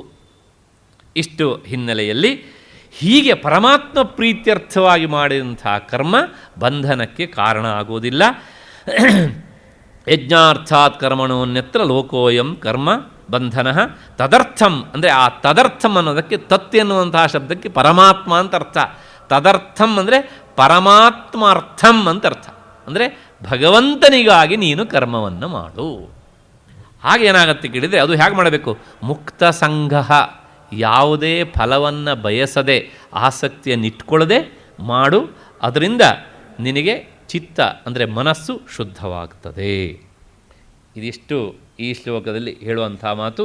ಅರ್ಜುನ ಕೇಳಿದ್ದ ಲೋಕೋ ಮತ್ತು ಕರ್ಮ ನಮ್ಮನ್ನು ಬಂಧಿಸ್ತದೆಯಲ್ಲ ಅಂತ, ಅದಕ್ಕೆ ತಾತ್ಪರ್ಯ ನಾನು ಮೊದಲು ಹೇಳಿದ್ದೇನೆ, ಅದು ಕಾಮ್ಯಕರ್ಮಕ್ಕೆ ಸಂಬಂಧಿಸಿದಂಥ. ಅರ್ಜುನನಿಗೆ ಈ ಗೊಂದಲ ಇದ್ದದ್ರಿಂದಲೇ ಕೃಷ್ಣ ಎಲ್ಲೆಲ್ಲಿ ನಿತ್ಯ ಕರ್ಮವನ್ನು ಮಾಡು ಅಂತ ಹೇಳ್ತಾನೋ ಅಲ್ಲೆಲ್ಲ ಕಾಮ್ಯಕರ್ಮ ಎನ್ನುವಂಥ ವಿಷಯವನ್ನು ತನ್ನ ಮನಸ್ಸಿಗೆ ತಂದುಕೊಂಡು ಅವನು ಈ ಗೊಂದಲವನ್ನು ಎಬ್ಬಿಸ್ಕೊಳ್ತಾನೆ ಅಷ್ಟೇ. ಕೃಷ್ಣ ಅದಕ್ಕೆ ಸಮಾಧಾನವನ್ನು ಹೇಳ್ತಾ ಹೋಗ್ತಾನೆ. ಇಷ್ಟು ಆದ ಮೇಲೆ ಮತ್ತೆ ಮುಂದಿನ ಶ್ಲೋಕ 10ನೆಯ ಶ್ಲೋಕ. ಈ 10, 11, 12, 13 ಈ 4 ಶ್ಲೋಕಗಳಿಗೆ ಒಟ್ಟೂ ಸೇರಿಸಿ ಅರ್ಥವನ್ನು ನಾನು ಹೇಳಬೇಕು. ಅದನ್ನು ನಾಳೆ ದಿವಸ ಮಾಡ್ತೇನೆ. ಏಕೆಂದರೆ ಇವು ಒಂದು ರೀತಿಯ ಲೋಕದ ವ್ಯವಸ್ಥೆಯನ್ನು ಕುರಿತು ಹೇಳುವಂಥ ಪದ್ಯಗಳು. ಇವತ್ತು ಎಷ್ಟು ಸಾಧ್ಯವೋ ಅಷ್ಟನ್ನು ಮಾತ್ರ ಅದರ ಬೇರೆ ಬೇರೆ ಅರ್ಥವನ್ನು ಹೇಳಿಬಿಡ್ತೇನೆ. 10ನೆಯ ಶ್ಲೋಕ. ಸಹಯಜ್ಞಾ ಪ್ರಜಾಸೃಷ್ಟ ಪುರೋವಾಚ ಪ್ರಜಾಪತಿ ಅನೇನ ಪ್ರಸವಿಷ್ಯಧ್ವಂ ಏಷವೋಸ್ತ್ವಿಷ್ಟ ಕಾಮಧುಕು. ಏನು ಅಂದರೆ, ಅರ್ಜುನ ಈ ಕಲ್ಪದ ಆದಿಯಲ್ಲಿ ಅಂದರೆ ಸೃಷ್ಟಿಯ ಆದಿಯಲ್ಲಿ ಪ್ರಜಾಪತಿ ಅಂದರೆ ಚತುರ್ಮುಖ ಹೇಳಿದನಂತೆ. ಏನು ಹೇಳಿದ ಅಂದರೆ, ಆತ ಯಜ್ಞಾಧಿಕಾರಿಗಳಾದಂತಹ ಪ್ರಜೆಗಳನ್ನು ಸೃಷ್ಟಿಸಿದ. ಯಜ್ಞಾಧಿಕಾರಿಗಳಾದ ಪ್ರಜೆಗಳು ಅಂದರೆ, ಯಜ್ಞ ಅಂದರೆ ಭಗವಂತ, ಆ ಭಗವಂತನಿಗೆ ಸಂಬಂಧಿಸಿದಂತಹ ಚಿಂತನೆಯನ್ನು ಮಾಡುವ ಮನಸ್ಸುಳ್ಳ ಪ್ರಜೆಗಳನ್ನು ಸೃಷ್ಟಿಸಿದ. ಯಜ್ಞಾಧಿಕಾರಿಗಳಾದಂತಹ ಪ್ರಜೆಗಳನ್ನು ಸೃಷ್ಟಿಸಿ ಹೇಳಿದಂತೆ. ಏನು ಹೇಳಿದ ಅಂದರೆ, ಪ್ರಜೆಗಳೇ, ಈ ಯಜ್ಞದಿಂದ ನೀವು ವೃದ್ಧಿಯನ್ನು ಹೊಂದಿ. ಯಾಕೆ ಅಂದರೆ, ಈ ಯಜ್ಞ ನಿಮ್ಮ ಇಷ್ಟಾರ್ಥವನ್ನು ಈಡೇರಿಸಿಕೊಡ್ತದೆ. ಆದ್ದರಿಂದ ನೀವು ಈ ಯಜ್ಞವನ್ನು ನಿರಂತರ ಮಾಡಿ ಅಂತ ಹೇಳಿದ. ನಮಗೆ ಮತ್ತೊಂದು ಸಂಶಯ. ಯಜ್ಞ ಹೇಳಿದ ತಕ್ಷಣ ನಾನು ಹೇಳಿದ್ನಲ್ಲ ಆವಾಗ, ಒಂದು ಕುಂಡ ಇರಬೇಕು, ಯಾಗಶಾಲೆ ಇರಬೇಕು, ಬೆಂಕಿ ಇರಬೇಕು, ಏನೇನೋ ಸಂಕಲ್ಪ ಆಗ್ತಾ ಇರಬೇಕು, ಆಹುತಿ ಬೀಳ್ತಾ ಇರಬೇಕು ಹೀಗೆ ಅಂತ. ಈ ಹಿನ್ನೆಲೆಯಲ್ಲಿ ಅರ್ಜುನನಿಗೆ ಒಂದು ಪ್ರಶ್ನೆ ಬಂತು. ಮತ್ತೆ ಪುನಃ ಏನು ಪ್ರಶ್ನೆ ಬಂತು ಅಂದರೆ, ಕೃಷ್ಣ ನನಗೊಂದು ಸಂಶಯ ಏನು ಅಂದರೆ, ಗೀತೆಯಲ್ಲಿ ಅಂತ ಅವನು ಹೇಳೋದಿಲ್ಲ, ಇದು ವ್ಯಾಖ್ಯಾನಕಾರರ ಅಭಿಪ್ರಾಯ. ಭಗವದ್ಗೀತೆಯಲ್ಲಿ ಕರ್ಮಗಳನ್ನು ಮಾಡುವುದೇವು ಎನ್ನುವಂಥ ವಿಷಯ ಏನುಂಟ ಅಂದರೆ, ಕಾಮ್ಯಕರ್ಮಗಳನ್ನು ಮಾಡಬೇಕು ಅನ್ನೋಂಥ ವಿಷಯ ಎಲ್ಲೂ ಬಂದಿಲ್ಲ. ಕರ್ಮ ಮಾಡಬೇಕು ಅಂತ ಬಂದಿದೆ, ನಿತ್ಯ ಕರ್ಮಗಳನ್ನು ಮಾಡಬೇಕು ಅಂತ. ಕಾಮ್ಯಕರ್ಮ ಮಾಡಬೇಕು ಅನ್ನೋಂಥ ವಿಷಯ ಭಗವದ್ಗೀತೆಯಲ್ಲಿ ಮದ್ದಿಗೆ ಬೇಕು ಅಂದರೂ ಸಿಗೋದಿಲ್ಲ. ಅದರ ಜೊತೆಗೆ ಮಾಡಬಾರ್ದು ಎನ್ನುವಂಥದ್ದೇ ಹೆಚ್ಚು ಬರುತ್ತೆ. ಮಾ ಕರ್ಮ ಫಲಹೇತುರ್ಭೂಹು, ಕರ್ಮದ ಫಲಕ್ಕೆ ನೀನು ಅಂಟಿಕೊಳ್ಳಬೇಡ, ಅಂದರೆ ಕಾಮ್ಯಕರ್ಮವನ್ನು ನೀನು ಮಾಡಬೇಡ ಎನ್ನುವಂಥ ಮಾತೆ ಆ ಮಾತಿನಿಂದ ನಮಗೆ ಸಿಗತ್ತೆ. ಈ ವಚನಗಳಿಂದ ಏನು ಗೊತ್ತಾಗುತ್ತೆ ಅಂದರೆ, ಕಾಮ್ಯಕರ್ಮಾಚರಣೆ ಎನ್ನುವಂಥದ್ದು ಗೀತೆಯಲ್ಲಿ ನಿಷೇಧಿಸಲ್ಪಟ್ಟಿದೆ. ಹೀಗಿದ್ದಾಗ ಈ ನಿಷ್ಕಾಮ ಕರ್ಮಗಳಾದಂತಹ ನಿತ್ಯ ಕರ್ಮದ ಪ್ರಸಂಗದಲ್ಲಿ ಯಜ್ಞಾದಿ ಕರ್ಮಗಳು ಇಷ್ಟಾರ್ಥವನ್ನು ಈಡೇರಿಸ್ತವೆ ಎನ್ನುವಂಥ ಮಾತು ಸ್ವಲ್ಪ ಅಸಂಗತ ಅಲ್ವಾ? ಯಜ್ಞಾದಿ ಕರ್ಮಗಳು ಇಷ್ಟಾರ್ಥವನ್ನು ಈಡೇರಿಸ್ತೇವೆ ಅಂದರೆ ನಿಮ್ಮ ಫಲವನ್ನು ಅವು ಈಡೇರಿಸಿಕೊಡ್ತವೆ ಅಂತ. ಮತ್ತು ಪುನಃ ಏನೋ ಹೇಳಲಿಕ್ಕೆ ಹೊರಟು ಕಾಮ್ಯಕರ್ಮವನ್ನೇ ಹೇಳಲಿಕ್ಕೆ ಬಂದ ಹಾಗಾಯ್ತಲ್ಲ ಎನ್ನುವಂತಹ ಒಂದು ಸಂಶಯ ಅರ್ಜುನನ ಮನಸ್ಸಿನಲ್ಲಿ ಬಂದಿರಬೇಕು ಅಂತ ಕೆಲವು ಜನ ವ್ಯಾಖ್ಯಾನಕಾರರು ಅಭಿಪ್ರಾಯವನ್ನು ಇಟ್ಕೊಂಡು ಈ ಸಂಶಯವನ್ನು ಎತ್ತಿದ್ದಾರೆ. ಭಾಳ ಸರಿಯಾದಂಥ ಪ್ರಶ್ನೆನೇ. ಆದ್ದರಿಂದ ಸದ್ಯಕ್ಕೆ ಇದು ನಮಗಿಲ್ಲಿ ಅಸಂಗತ ಅಂತ ಅನ್ನಿಸ್ತದೆ. ಯಾಕೆ ಅಂದರೆ, ಅಲ್ಲಿಗೆ ಏನು ಹೇಳ್ದಂಗಾಯಿತು ಅಂದರೆ, ಈ ಯಜ್ಞಾದಿ ಕರ್ಮಗಳು ನಿಮ್ಮ ಇಷ್ಟಾರ್ಥವನ್ನು ಈಡೇರಿಸಿಕೊಡ್ತೇವೆ ಅಂದರೆ, ಕಾಮ್ಯಕರ್ಮಗಳಂತೆ ನಿತ್ಯ ಕರ್ಮಗಳೂ ಸಹ ಫಲವನ್ನು ಕೊಡ್ತೇವೆ ಅಂತ ಹೇಳ್ದಂಗಾಯಿತು. ಅಂದರೆ ಆನುಷಂಗಿಕವಾಗಿ ಇವುಗಳಿಂದ ಫಲ ಸಂಭವಿಸಬಹುದು ಅಂತ ಹೇಳಿದ ಹಾಗಾಯಿತು. ಅದಕ್ಕೆ ಸಮಾಧಾನವನ್ನು ಹೇಳ್ತಾರೆ ಆಪಸ್ತಂಬರು ಅಂತ ಒಬ್ಬ ಋಷಿಗಳು. ಆಪಸ್ತಂಭ ಶಾಖೆಯವರು ಅಂತ ನಮ್ಮಲ್ಲಿ ಕೆಲವು ಜನ ಇದ್ದಾರೆ. ಅವರು ಹೇಳ್ತಾರೆ, ಈ ನಿತ್ಯ ಕರ್ಮಗಳಿಗೂ ಸಹ ಆನುಷಂಗಿಕವಾದ ಅಂದರೆ ನಾವು ಬಯಸದೇ ಇರುವಂಥ ಫಲವೂ ಆಗುವ ಸಾಧ್ಯತೆ ಇದೆ ಅಂತ. ಅದಕ್ಕೊಂದು ಉದಾಹರಣೆಯನ್ನು ಕೊಡ್ತಾರೆ ಅವರು. ಏನು ಕೊಡ್ತಾರೆ ಅಂದರೆ, ತದ್ಯಥ ಆಮ್ರೇ ಫಲಾರ್ಥೇ ನಿರ್ಮಿತೆ ಛಾಯಾಗಂಧೆ ಇತ್ಯನೂತ್ಪದ್ಯೇತೆ ಏವಂ ಧರ್ಮಂ ಆಚರ್ಯಮಾಣಮರ್ಥಾಃ ಅನುತ್ಪದ್ಯಂತೆ ನೋಚೇತ್ ಅನುತ್ಪದ್ಯಂತೆ ನ ಧರ್ಮಃ ನಿರ್ಭವತೀತಿ. ಇದಕ್ಕೆ ಅರ್ಥ ಏನು ಅಂದರೆ, ನಿಮ್ಮ ಮನೆಯ ಮುಂದೆಗಡೆಗೆ ನೀವೊಂದು ಮಾವಿನ ಗಿಡವನ್ನು ಹಾಕ್ತೀರ. ಯಾಕೆ ಹಾಕ್ತೀರಾ ಅಂದರೆ, ಇನ್ನು 5 ವರ್ಷ ಆದಮೇಲೆ ಅದರಿಂದ ನಾನು ಮಾವಿನ ಹಣ್ಣನ್ನು ಪಡಿಬೇಕು ಎನ್ನುವಂಥದ್ದು ನಿಮ್ಮ ಉದ್ದೇಶ ಮಾವಿನ ಹಣ್ಣನ್ನು ಆ ಗಿಡದಿಂದ ಪಡಿಬೇಕು ಎನ್ನುವಂಥದ್ದು. ಒಂದು ಕಡೆಗೆ ಗಟ್ಟಿಯಾಗಿರಲಿ. ಆದರೆ ಆ ಗಿಡ ಬೆಳೀತಾ ಬಂದ ಹಾಗೆ ನಿಮ್ಮ ಉದ್ದೇಶದ ಪರಿಧಿಯ ಒಳಗೆ ಬರದೇ ಇರುವಂಥ 2-3 ತರಹದ ಫಲವನ್ನು ನಿಮಗೆ ಕೊಡ್ತದೆ. ಒಂದು ನೆರಳು, ಇನ್ನೊಂದು ಎಲೆಗಳು ಬಿದ್ದು ಗೊಬ್ಬರ, ಇನ್ನೊಂದು ಸೀಸನ್ನಲ್ಲಿ ಹೂವು ಬಿಟ್ಟು ಸುವಾಸನೆ. ಹೇಳಿ, ಇದನ್ನು ನೀವು ಬಯಸಿದ್ರ? ಗಿಡವನ್ನು ನೆಡುವಾಗ ನೀವು ಬಯಸಿದ್ದು ಮಾವಿನ ಹಣ್ಣನ್ನು ತಿನ್ನಬೇಕು ಅನ್ನುವಂಥ ಫಲ. ಆದರೆ ಅದು ಕೊಡ್ತಾ ಇರುವುದು ಆ ಫಲದ ಜೊತೆಗೆ ಆನುಷಂಗಿಕವಾಗಿ ಈ ಎಲ್ಲ ಫಲಗಳನ್ನು ಕೊಡುತ್ತೆ. ಹಾಗೆ ನಿತ್ಯಕರ್ಮ ಎನ್ನುವಂಥದ್ದು ಅದು ನಮಗೆ ನಿಯತವಾಗಿ ಕೊಡುವಂಥದ್ದು ಚಿತ್ತಶುದ್ಧಿ ಎನ್ನುವಂಥ ಫಲ. ಆದರೂ ಅದರ ಜೊತೆಗೆ ಅದು ಇನ್ನು ಎಷ್ಟೋ ಅದಕ್ಕೆ ಪೂರಕವಾದಂಥ ಫಲಗಳನ್ನು ಸಹ ಕೊಡುತ್ತೆ. ಅದಕ್ಕೆ ಈ ಮಾತು ಹೇಳಿದಾಗ ಇನ್ನೊಂದು ಸಂಶಯ, ಅಲ್ಲ, ನಿತ್ಯಕರ್ಮವೂ ಸಹ ನಾವು ಚಿತ್ತಶುದ್ಧಿಯನ್ನು ಬಯಸಿ ಮಾಡೋದಲ್ವ? ಅದರ ಬಯಸಿ ನಿತ್ಯಕರ್ಮವನ್ನು ಮಾಡಿದಾಗ ಕಾಮ್ಯಕರ್ಮಗಳಂತೆ ಇನ್ನೂ ಬೇರೆ ಬೇರೆ ಫಲವನ್ನು ಕೊಡುತ್ತೆ ಅಂತ ಆದರೆ ಮತ್ತೆ ನಿತ್ಯಕರ್ಮಕ್ಕೂ ಕಾಮ್ಯಕರ್ಮಕ್ಕೂ ಏನು ವ್ಯತ್ಯಾಸ ಆಯಿತು ಸ್ವಾಮಿ? ಏನು ವ್ಯತ್ಯಾಸ ಆಗಲಿಲ್ವಲ್ಲ? ಇದಕ್ಕಿಂತ ಕಾಮ್ಯಕರ್ಮವೇ ವಾಸಿ ಅಲ್ವಾ ಅಂತ ಯಾರಿಗಾದರೂ ಸಂಶಯ ಬಂದಿತ್ತು. ಅಂದರೆ ಈ ನಿತ್ಯಕರ್ಮ ಕಾಮ್ಯಕರ್ಮದಿಂದ ಏನು ವೈಲಕ್ಷಣ್ಯದಿಂದ ಕೂಡಿದೆ ಅಂದರೆ ಅದಕ್ಕೂ ಸಹ ಆಪಸ್ತಂಭರು ಉತ್ತರವನ್ನು ಕೊಡ್ತಾರೆ. ಇದಕ್ಕೆ ಸಮಾಧಾನ ಹೀಗೆ: ಕಾಮ್ಯಕರ್ಮ ನಿತ್ಯಕರ್ಮ ಈ ಎರಡೂ ಸಹ ಫಲವನ್ನು ಕೊಡ್ತವೆ ಎನ್ನುವಂಥದ್ದು ಸಮಾನವಾದಂಥ ಅಂಶ. ಆದರೆ ಕಾಮ್ಯಕರ್ಮವನ್ನು ಫಲಾಪೇಕ್ಷೆಯ ಉದ್ದೇಶದಿಂದಲೇ ಮಾಡ್ತೇವೆ, ಅದರ ನಿತ್ಯಕರ್ಮವನ್ನು ಫಲಾಪೇಕ್ಷೆಯ ಉದ್ದೇಶ ಇಲ್ಲದೆ ಮಾಡ್ತೇವೆ. ಅಂದರೆ ಕಾಮ್ಯಕರ್ಮದ ಉದ್ದೇಶ ಫಲಾಪೇಕ್ಷೆಯ ಹಿನ್ನೆಲೆಯಿಂದ ಮಾಡುವಂಥದ್ದು, ನಿತ್ಯಕರ್ಮವನ್ನು ಮಾಡುವಂಥದ್ದು ಅಪ್ರಯತ್ನವಾಗಿ ಸಿಗುವ ಫಲವನ್ನು ಸ್ವೀಕರಿಸೋದು. ಇಷ್ಟು ಮಟ್ಟಿಗೆ ಅದು ಎರಡರಲ್ಲೂ ಸಹ ವೈಲಕ್ಷಣ್ಯ ಎನ್ನುವಂಥದ್ದು ಉಂಟು. ಹಾಗಾಗಿಯೇ ನಾವು ಫಲವನ್ನು ಬಯಸದೇ ನಿತ್ಯಕರ್ಮವನ್ನು ಮಾಡೋದರಿಂದಲೇ ನಿತ್ಯಕರ್ಮ ನಮಗೆ ಬಹಳ ಉತ್ಕೃಷ್ಟವಾದ ಫಲವನ್ನು ಕೊಡ್ತದೆ. ಚಿತ್ತಶುದ್ಧಿ ಅಷ್ಟೇ ಅಲ್ಲ, ಆ ಚಿತ್ತಶುದ್ಧಿ ಅಂದರೆ ಅದೇನು ಸಾಮಾನ್ಯವಾದಂಥ ಫಲ ಅಂತ ಅಂದ್ಕೊಳ್ಬೇಡಿ ನೀವು. ಅಲ್ಲ, ಮನಸ್ಸು ಶುದ್ಧವಾದರೆ ಏನಾಯ್ತಂತೆ ಅಂತ ಕೆಲವು ಜನರಿಗೆ ಆಗ ಕಾಡ್ತಾ ಇರ್ತದೆ. ಮನಸ್ಸು ಶುದ್ಧ ಆಗೋದು ಅಂದರೆ ಅದು ಎಷ್ಟೋ ಜನ್ಮದಲ್ಲಿ ಆಗದೇ ಇರುವಂಥ ಫಲ ನಮಗೀಗ ಸಿಕ್ಕಿದೆ ಅಂತ ಅರ್ಥ.